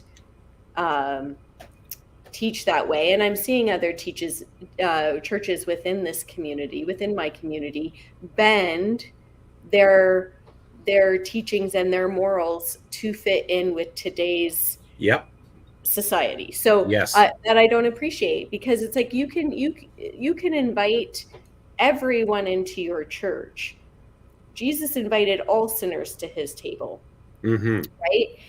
You can do that, but Jesus didn't change who he was or what he taught the people in order to fit in with the people around him. That's right. So 100%. That's the issue that I have with the churches. And you see it, that we have a church down the highway that has a big rainbow poster on it that says love is love. And that sounds nice. It does sound nice, right? Love is love. Of course, love is love, right? But you don't change your church or your church's values in order to fit in and hopefully keep people coming to your church. Yes. You preach the word of God. You teach the biblical teachings. You stay true to those values.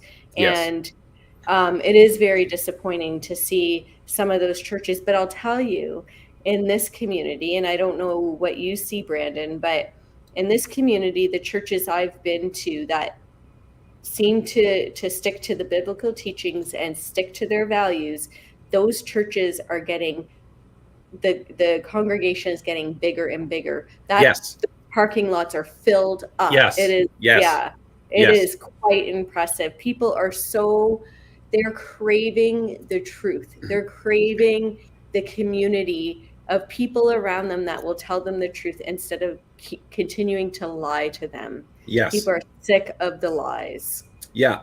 Pastor James Coates, who spent 35 days in prison because he wouldn't bend to the mystery shot. His church is a great example. His church has tripled in size. Now, and tell people, especially in the U.S., where that church is, Brandon. Sure. It's in Edmonton, about 3 hours north of Calgary. And it has something very, very in relation to two Romanian pastors in Illinois. Oh, we froze up there for a moment. Right. That during the middle of the mystery shot chaos. And so they came from Romania. So they were in communism. So unlike most of us here, which are clueless, we don't recognize communism. They recognize it immediately, said, no, they did the first 2 months. And then they're like, no. We see, Home Depot's open, Walmart's open, everything's fine. The casino's open, but you guys are having a fit and sending the FBI when we're having our service. So they stood up against the government. They beat the government in court, and their churches have tripled and quadrupled in size. And so there is a remnant. There is a remnant of churches, but the vast majority of the church, I gave that example to one pastor because I've met with so many pastors. I've heard so many of these excuses. And so I can handle them all. There isn't a question I can't handle now because I've interviewed them all. I've leaders of Bible colleges. I've heard all their excuses. And one pastor said, well, that story you're telling about Pastor James' church, that they got bigger. Well, I know that a whole bunch of those people came from another church. And so he didn't get it.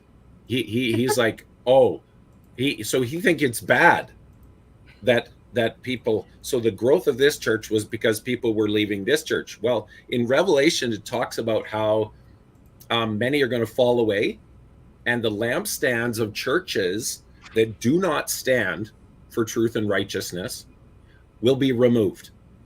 And so the churches are dwindling. And this is if you're a pastor or a pastor, please go kick him in the shin. No, I'm just kidding. Don't kick him in the shin, but buy him a coffee, and you need to tell them this. The research shows that during COVID, churches lost 40 to 60% of their people. Now, immediately pastors are going to say, see, that's what I'm telling you. But did you know that they didn't lose any money? The reason why this is critically significant is the people that were just showing up to be entertained, those were the people that left. The people that were legitimately there for the health of the church and for the community and were supporting the church, they didn't leave. And so pastors, Barna research shows that 72, and I can send you the clip, 72% to 91% of people want their pastor to preach about the gay questions, abortion, the sex questions, all the government, how the church is supposed to respond, all these things. 72 to 91% want their pastor to preach about it, but only 14% will. That's the problem here. And so if you're a pastor and you're hearing this, start preaching what people want or quit, because your lampstand will be removed. You're supposed to be salt and light. We have a responsibility. Our history is defeating slavery. Our history is lifting the masses and the downtrodden. That's why Jesus told us the story of the Good Samaritan. And what was the lesson? The two religious guys, people. And I do want to get kind of refocused on the issue of the night here. I'm almost done. Yeah. The two religious guys walked by and did nothing. The Good Samaritan was the guy that stopped and helped the person in the ditch. And as a church, collectively, we are walking by the person in the ditch. These little girls, the people that are being brainwashed in school, these little kids that are being targeted Because let's not play around here. They are being targeted. There's an agenda. And as you can see, this is a photo from one of the lessons that was being taught in one of those New Brunswick high schools. And you can see these speech balloons telling you what some of the subjects were. Is it good or bad to do anal? Does it hurt when you do it for the first time? Do girls masturbate? Is it normal to watch porn like people watch TV series? Liz, if your kids were being shown this stuff, as a parent, what would be your reaction? I would go into the school. I would go Amen. in, and I would, Amen. yep, absolutely. And I would ask, I always go in asking questions and being genuinely curious, right? But with something like that, I would hope that my kid would take a picture so that, I can actually show it. Not that you should need that because you'd have all the witnesses, but it's good to have that, right? In case they try to deny it, because so I would go into the school. I would just go in right to the office, and I would imagine they would send me the principal or vice principal right away, because that's usually how things work. If you've got an issue, in my experience, not that I've had many, I've had very, very few, but they'll usually send a principal or vice principal to talk to you. And I would be just asking, what the heck, right? Why do you have that? Why do you have that up there? And, a lot of times they don't really know. I remember having an issue with a presentation that was happening at the elementary school, and I talked to the vice principal about it. They were great to call me back and actually address my concerns, and they didn't actually know what was in the presentation.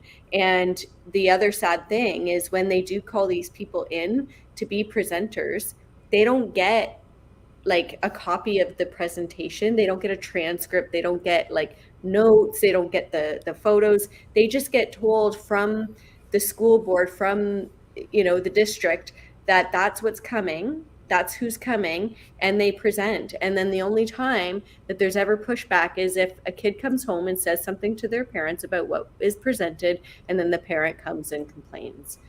So unfortunately, the staff, the faculty, even the vice principal, the principal, they actually don't have much interaction with what is being presented in their school. It's just sent from above to their school, presented, and whatever happens, happens.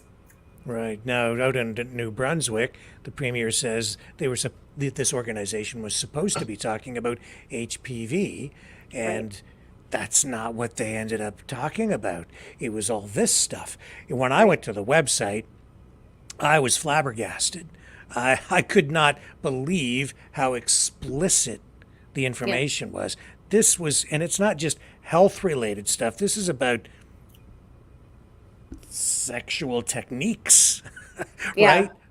This is not the kind of thing that I was ever taught when I was in school.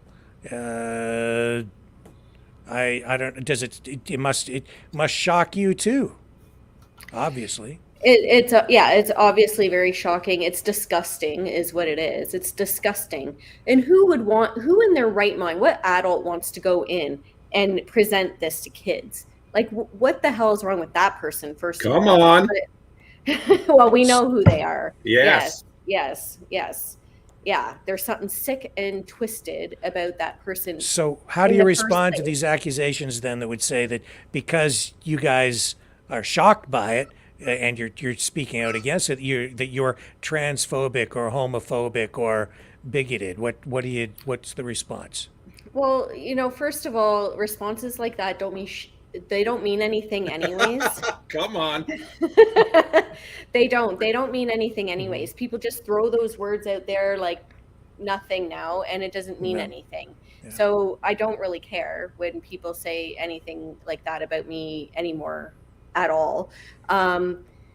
These are my kids. They're not the state's kids. They're my kids. And I will decide what my kids learn, right? So I send my kids to school because we set up a system where we were confident that we could send our kids in there. They would learn how to read, they would learn how to write, they would learn arithmetic. And then with health, they would get to learn anatomy, how babies are born, how babies, the anatomy of that, the anatomy of your, the biology of your body, and things like that. That's what we learned when we were in school. And they told us about condoms and things like that. But beyond that, there was a little pamphlet that they gave you to go to the sex education office, the community sex education office. And if you needed something beyond what they were teaching in school, that's where you could go if your parents didn't provide that. Now, myself, as my kids are growing up, I teach them what I know that they are ready for, and what they're ready to hear, and what they're ready to learn about in regards to sex education, as well as the other topics that come up, including transgender, including furries, and all of those subjects, right? Because, you know, when the kids come across that stuff, I will teach them about it. And I will teach them what is appropriate at their age, because I don't need them worrying about things that are inappropriate for their age. You know, I would like my kids to still be kids while they're still minors. That would be wonderful. So it's not up to the state, it's not up to the school, it's not up to the teacher to decide when my kid is ready for that. That is up to us. And I'm sorry that there are parents out there that just don't even bother teaching their kid anything, but that's not my problem.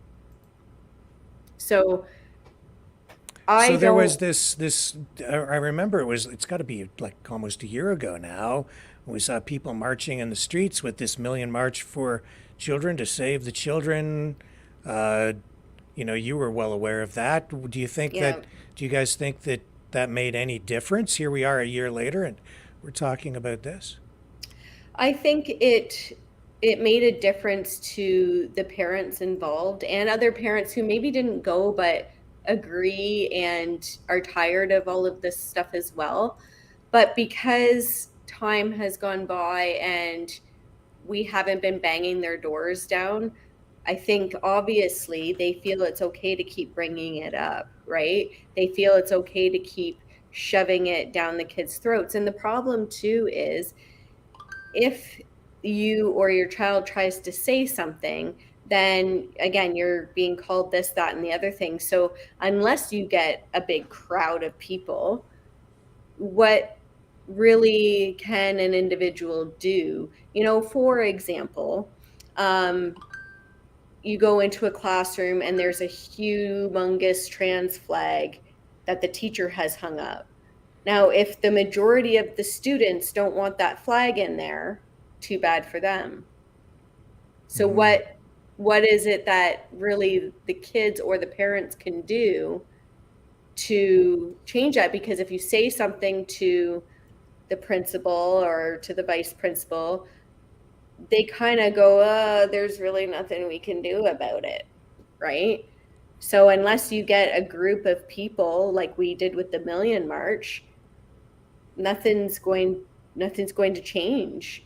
Nothing's going to get done. Parents actually have to take some more steps, I think. And I think we did get a little bit comfortable within this last, few months where maybe it's hasn't really come up. And, with my kid, he's not even really in any courses where this is being brought up or it's an issue, right? He's taking more mathematical and scientific courses. So I don't know. We just haven't, I guess I got a little bit relaxed because we haven't really been exposed to it. Yeah, Brandon? Yeah, thanks, Rick. So one of the things that we're doing here in Alberta, if for parents out here that are listening, or because I've got grandkids now, if you got grandkids, they're just as important. You got to look out for them, especially when sometimes you can get in there and find out what's going on in the school when mom and dad aren't always available. And that's what the forces of evil are doing. They're taking advantage of this.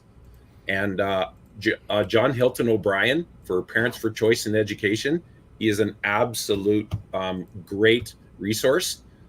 You've got to get on your school boards.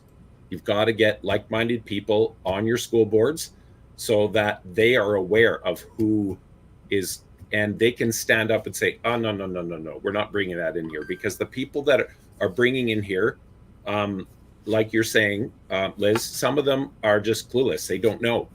There's a lot of useful idiots and along in this. But there are the one or two that are absolute snakes.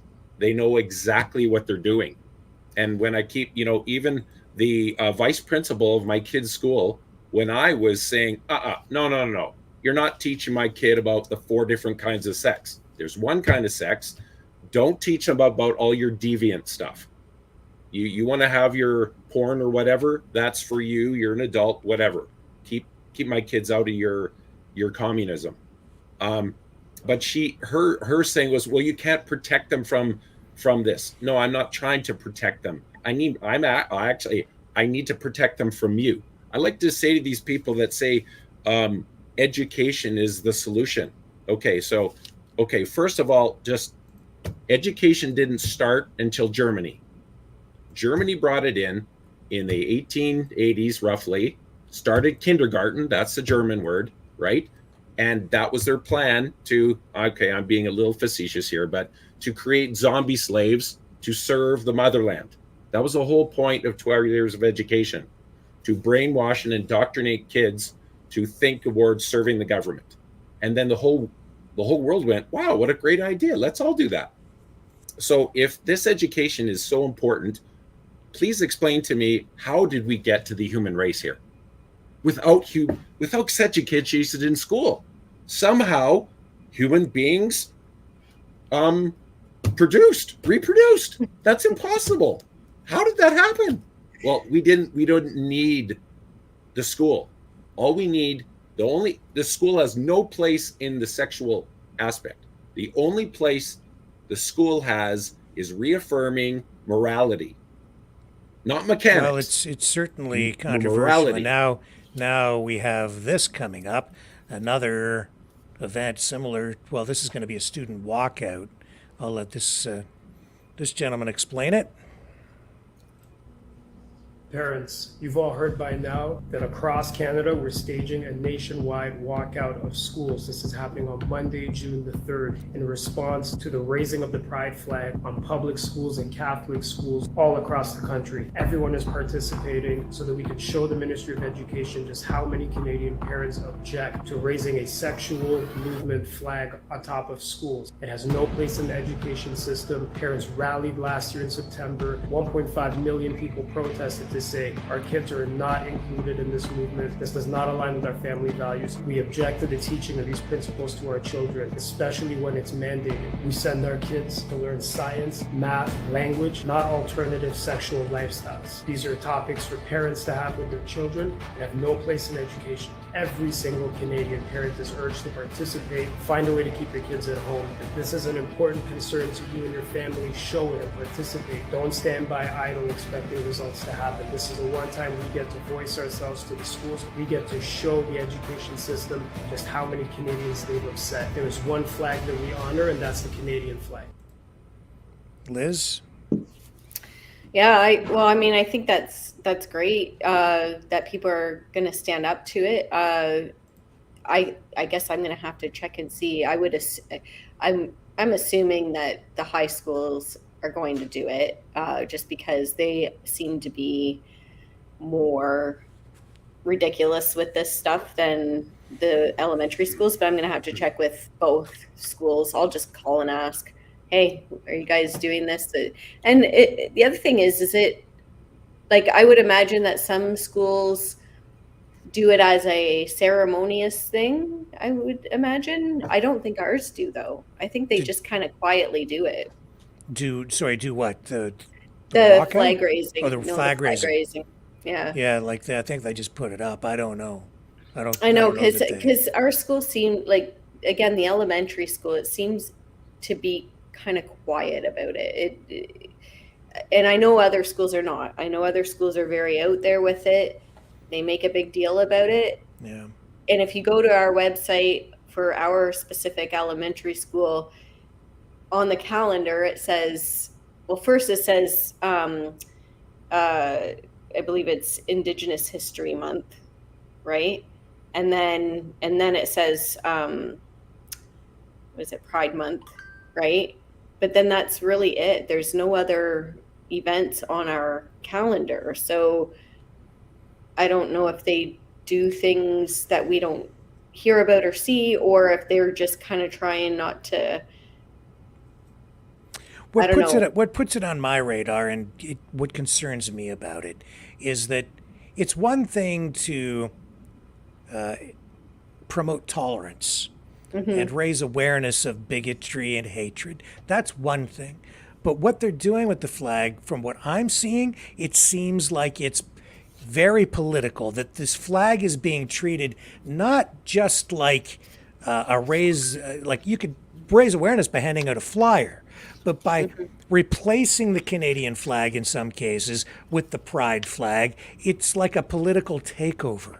Yeah. It's taking over the country in some respects, maybe even entirely. I mean, it just seems like that's what it is. It's a political assault, a political attack, a political war. It's a culture war, and they have captured the Canadian flag and they've replaced it with their flag. That's what you do when you win a war. And you go, the first thing you do is you take down the enemy flag and you run yours up the flagpole, say, this is our territory now. That's what I'm seeing, because it isn't just at schools. They're literally flying the pride flag outside the Prime Minister's office at certain times now. That's why it concerns me, because it's going beyond just promoting and encouraging tolerance and let's get along. It has a really strong political element to this. Yes, I find it very interesting that the son of the Prime Minister, who announced with great fanfare to us many years ago, the government has no business in the bedroom. Now his son is bashing down all our doors of our homes and our schools, demanding that we bow to his new ideology. And so it's exactly what you're saying, Rick, and it's way more insidious than we could have possibly imagined. This imprimis, I always show this stuff so that people know when I'm talking. I'm not just, I read in a rabbit hole somewhere. This is like the real deal, and anybody can Google this themselves. It's imprimis, and it's called Inside the Transgender Empire. And Rick, you were talking the other day on one of your shows about the Pritzker family. Mm-hmm. Yeah. Mm-hmm. So he's trans. Okay. So don't ever stay at Hilton hotels. Sorry, Hyatt hotels. Anybody that owns them. Okay. Because he's pouring billions of dollars into all these Ivy League schools in the United States, creating programs and hiring people to run and push all this. So we're wondering, like Jordan Peterson said on Joe Rogan not too long ago, he said, like pansexual, what the heck is that? Nobody'd ever heard of that 5 years ago. And now it's every day, all the time, it's exploding. This is why billions of dollars being spent to push it. And it's a war. It's an ideological war, and they are intent on taking over. And we've got to wake up that they're eating our children alive. This is what's going on. They don't care. And the amount of money that's on the table here, I did on my Substack. You can read any of this stuff. You can go on my Substack and read about it. $726 million Lupron made from sex change operations just in 2018 alone. The amount of money. So right now they estimate we've got 1.4 million people in Canada and the US saying they're trans. If they get surgery, we're talking 150,000 per person, plus tens of thousands per life on these blockers. It's $200 billion. Okay, that's bigger than the Hollywood film industry. This is the money. You know, the Bible says the money is the root of all evil. And let me tell you, money is, political agendas are pushed forward by money and power. And the money is behind this communism, and the power is the socialism. I'm just queuing up something I really want to show you guys, because this is clearly coming from the extreme left, which is wrapping around and touching on the extreme right. That's why we're hearing people finally come to the realization, and they're calling this liberal fascism. Yes. And I've been calling it communo-fascism, which just, it's, for a long time I've been using that phrase, and people are like, what the heck are you talking about? There's no such thing as that. Yeah. Well, yeah, it's happening. So Yes. here's one example. Okay, I really I'll throw it back to you guys and just get a quick comment while I get this other image up. Go I ahead, need to Liz. load this. Well, I guess, yeah, like the thing is, when it comes to our kids, I think the most frustrating part of it is we can do everything for our own children, right? You know, I've been, well, I was telling Rick earlier today that, you know, life has been really good here in the Valley family. Like we are doing great. My husband and I are both doing great. The kids are thriving. We definitely work hard. My husband and I, we instill our values into the kids. We keep them busy with between school, you know, learning, actual learning, not the indoctrination, but actual learning, you know, math, science, and, you know, writing and all of those things. The kids have their interests that they have, and they're doing well, they're thriving. So we can do that. But the frustrating part is watching some of the others, you know, when, you know, my kids come home and talk about a classmate who's really struggling, and they talk about how, you know, they identify as, you know, the opposite sex, or not even most of the time now, right? It's non-binary, or they've changed their name or whatever. And, you know, the best thing that I can do is remind my kids that the best thing they can do is treat them kindly, still treat them kindly and be caring and be there if they need something, but they don't have to buy into all of that stuff, right? But you can't, it's frustrating that you can't help that other kid. And when you look at maybe what that kid's life is like, their personal life, maybe they're not fortunate enough to have a parent who's around more. Like I get to be around my kids more, right? Maybe their parents have to work full time because we're in this messed up system where nobody can afford anything. So parents are working way too much and not around for their kids. Or you have a parent that maybe is having, you know, some addiction issues or whatever. So you have all these kids that are in a bad place, and there's nothing you can do about it, right? Like, what can I do for another child other than advocating like we have in the past, where we're saying, you know, this has to stop. We have to, because those are the kids they're getting. They're not getting the kids that parents are spending a lot of time with them and, you know, making sure they're okay, checking in with them and keeping them busy and all of those things. Those aren't the kids they're getting. They're getting the kids that are kind of falling through the cracks. And unfortunately, that's too high of a number of kids that we lose, you know, in that way. Yeah. So I think that's why when other people say things like, why does this affect your life? Why should this bother you? Well, that child is an innocent person. Yes. They don't have control over their life yet. And the people that do have control over their life are killing them. Yes. You know, absolutely. Our society has changed so much. It's partly because of the technology, where we have people of all ages bombarded with sexual images online 24/7. you have people who have spent a lot of time during the pandemic separated. You're being told, young women are being told, you don't need a man in your life.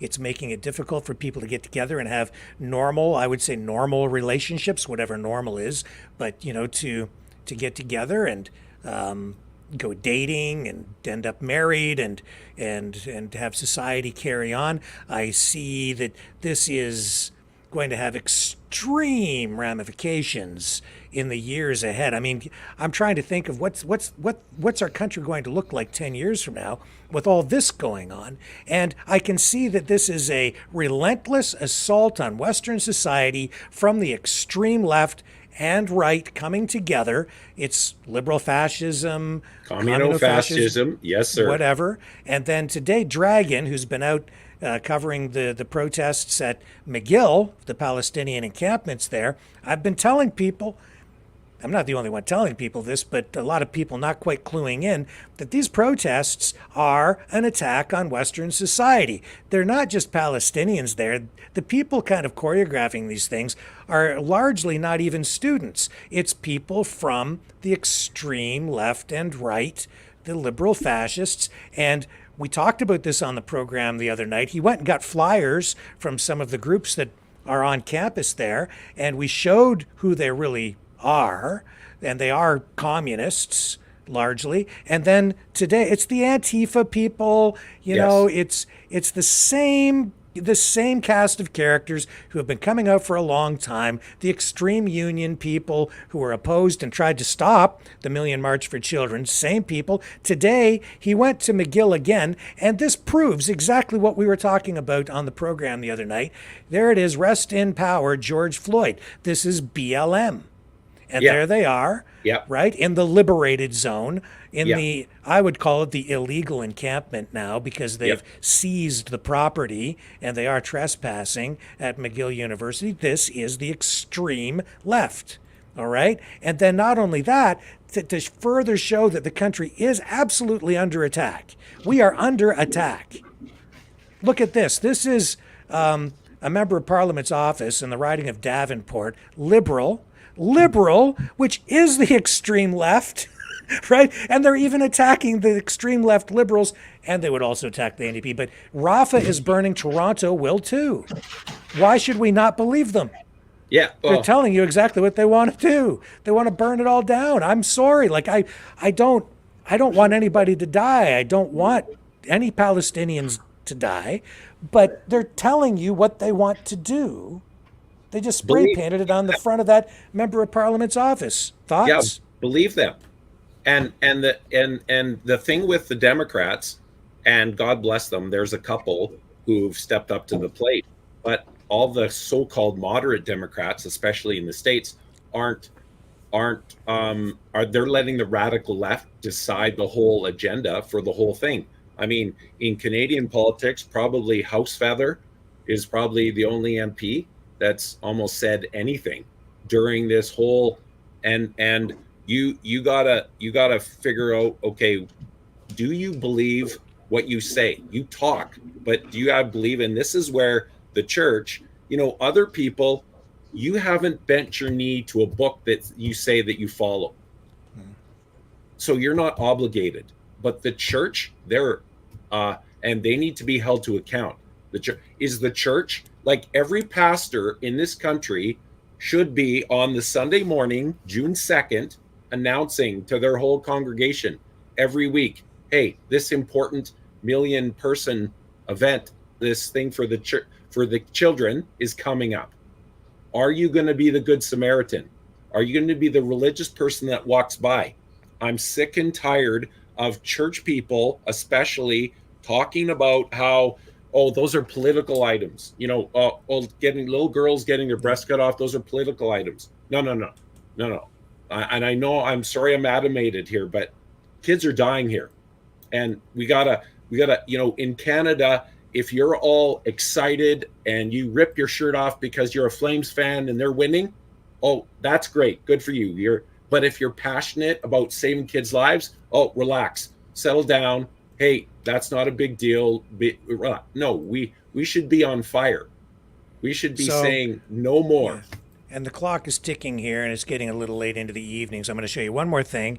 We're going to get some final thoughts on this before we wrap up. I'm afraid to even show this. This is kind of graphic, but this is the stuff they're showing just on mainstream terrestrial television, like on regular channels.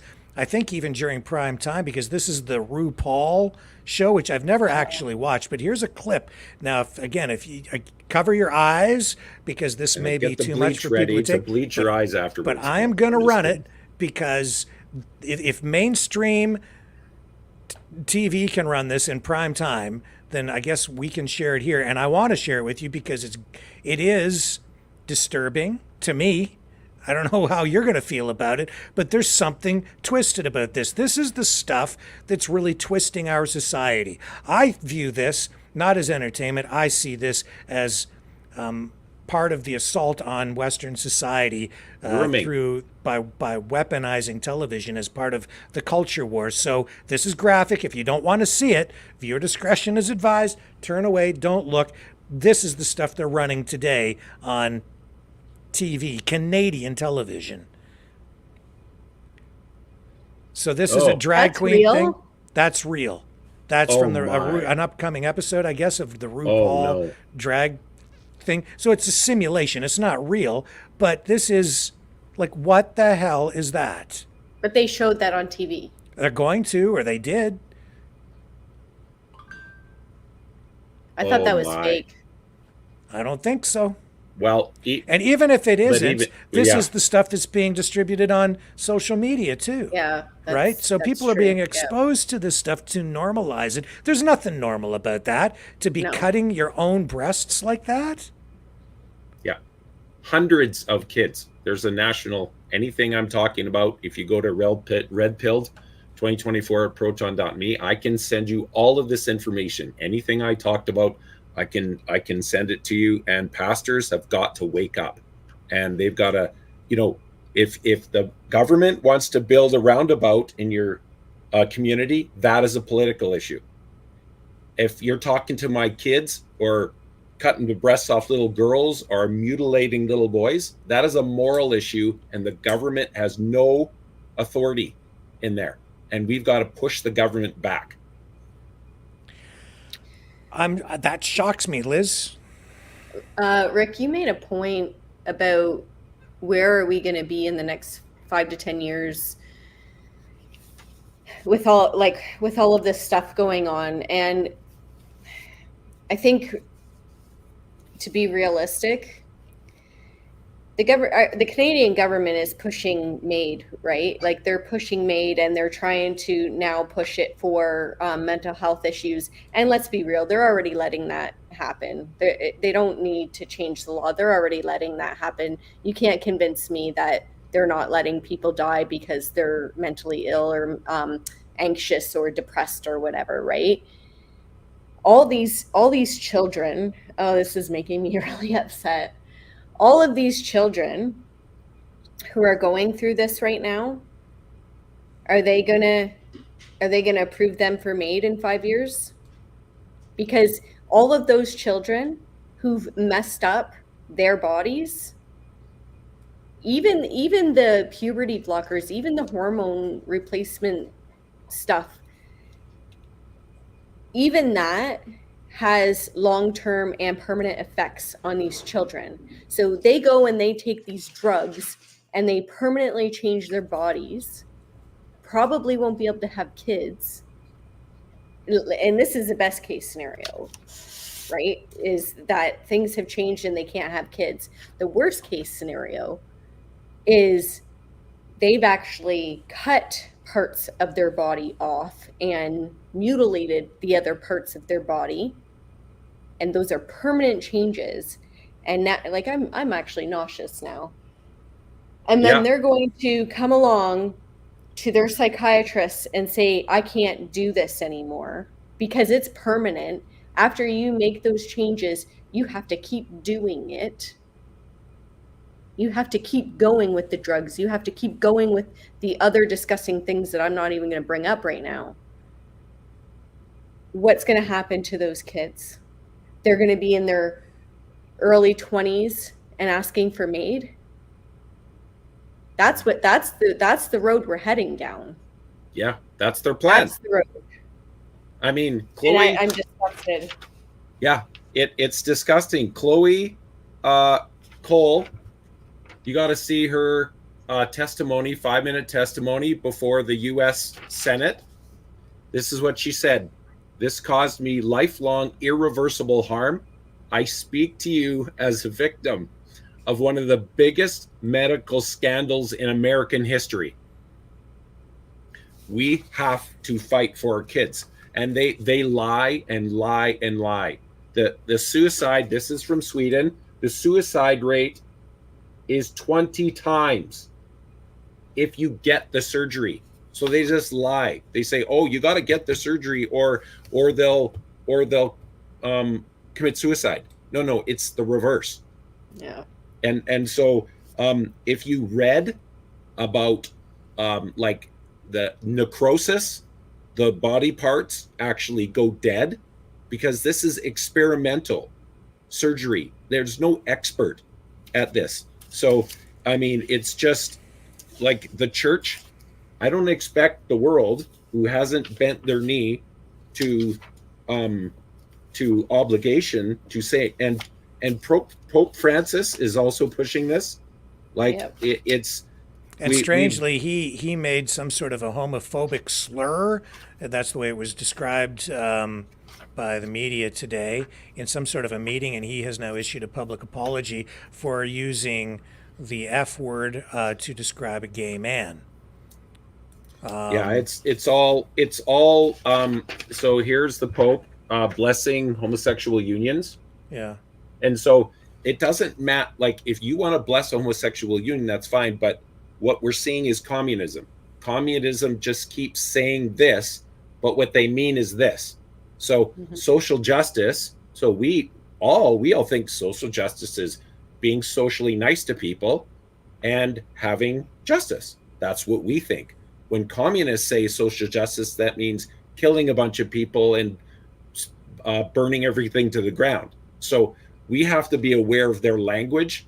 So Pope is a communist. He's not a Catholic. He's coming in claiming he's the Pope, bringing communism in to infiltrate and destroy the Catholic Church. And the Catholic Church, many people are aware of it, and they're working very hard to stand up against it. But I want to kick the Protestant church in Canada in the shin, because the Catholic Church is doing a way better job of standing up against this. The Protestant church is very silent, and they've lost their way. They've forgotten about what they believe and why they believe it. And to your point, Rick, because you played that short clip about Richard Dreyfuss. Mm-hmm. Okay, that's exactly the problem of the church right now. And more than ever, we have to, and I'm just as guilty. I'm not putting myself up the poster child. I voted conservative for 30 years, like as if that made a difference. No, it's time to do more than that. Okay. So let's wrap it up here, folks. Very quickly, Brandon, and then we're going to throw it over to Liz for a final comment.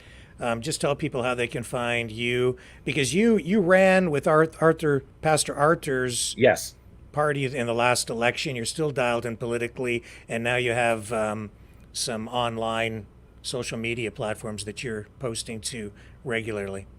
Yes, and so thanks to Rimby John Scotty for getting this all set up, and Rick, and hopefully you'll be able to talk to Pastor Arthur Monday or Tuesday.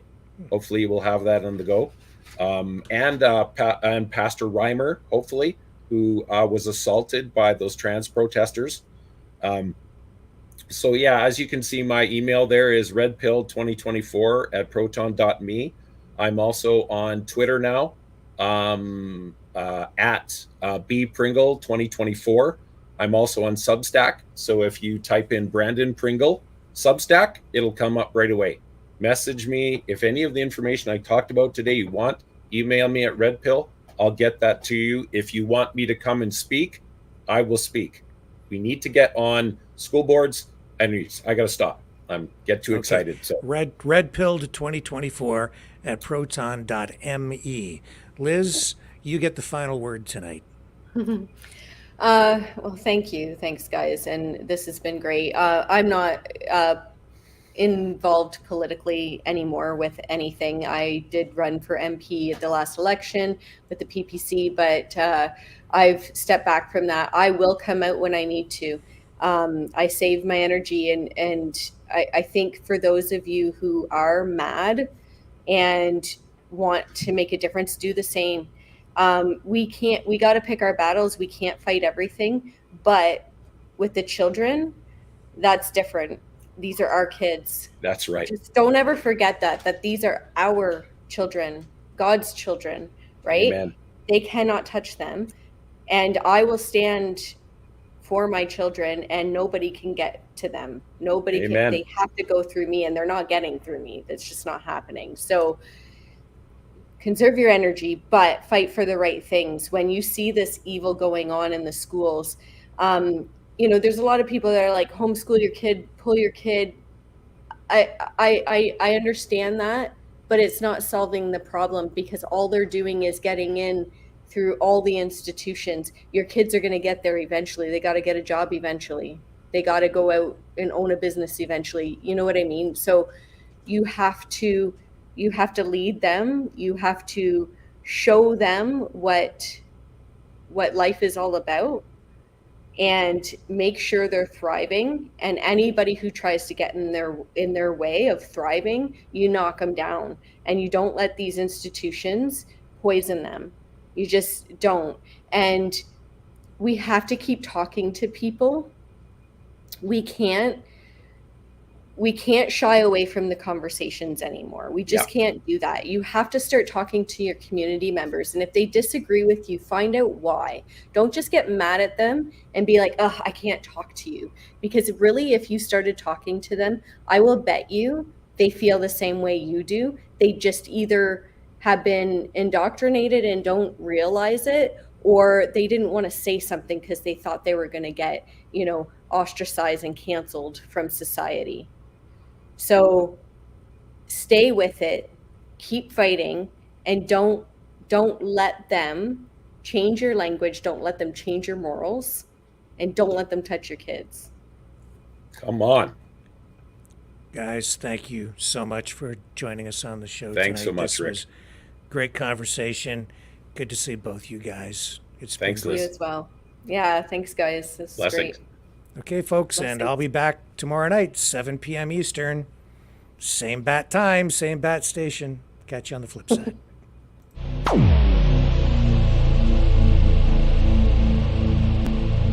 This has been a Maverick Multimedia production.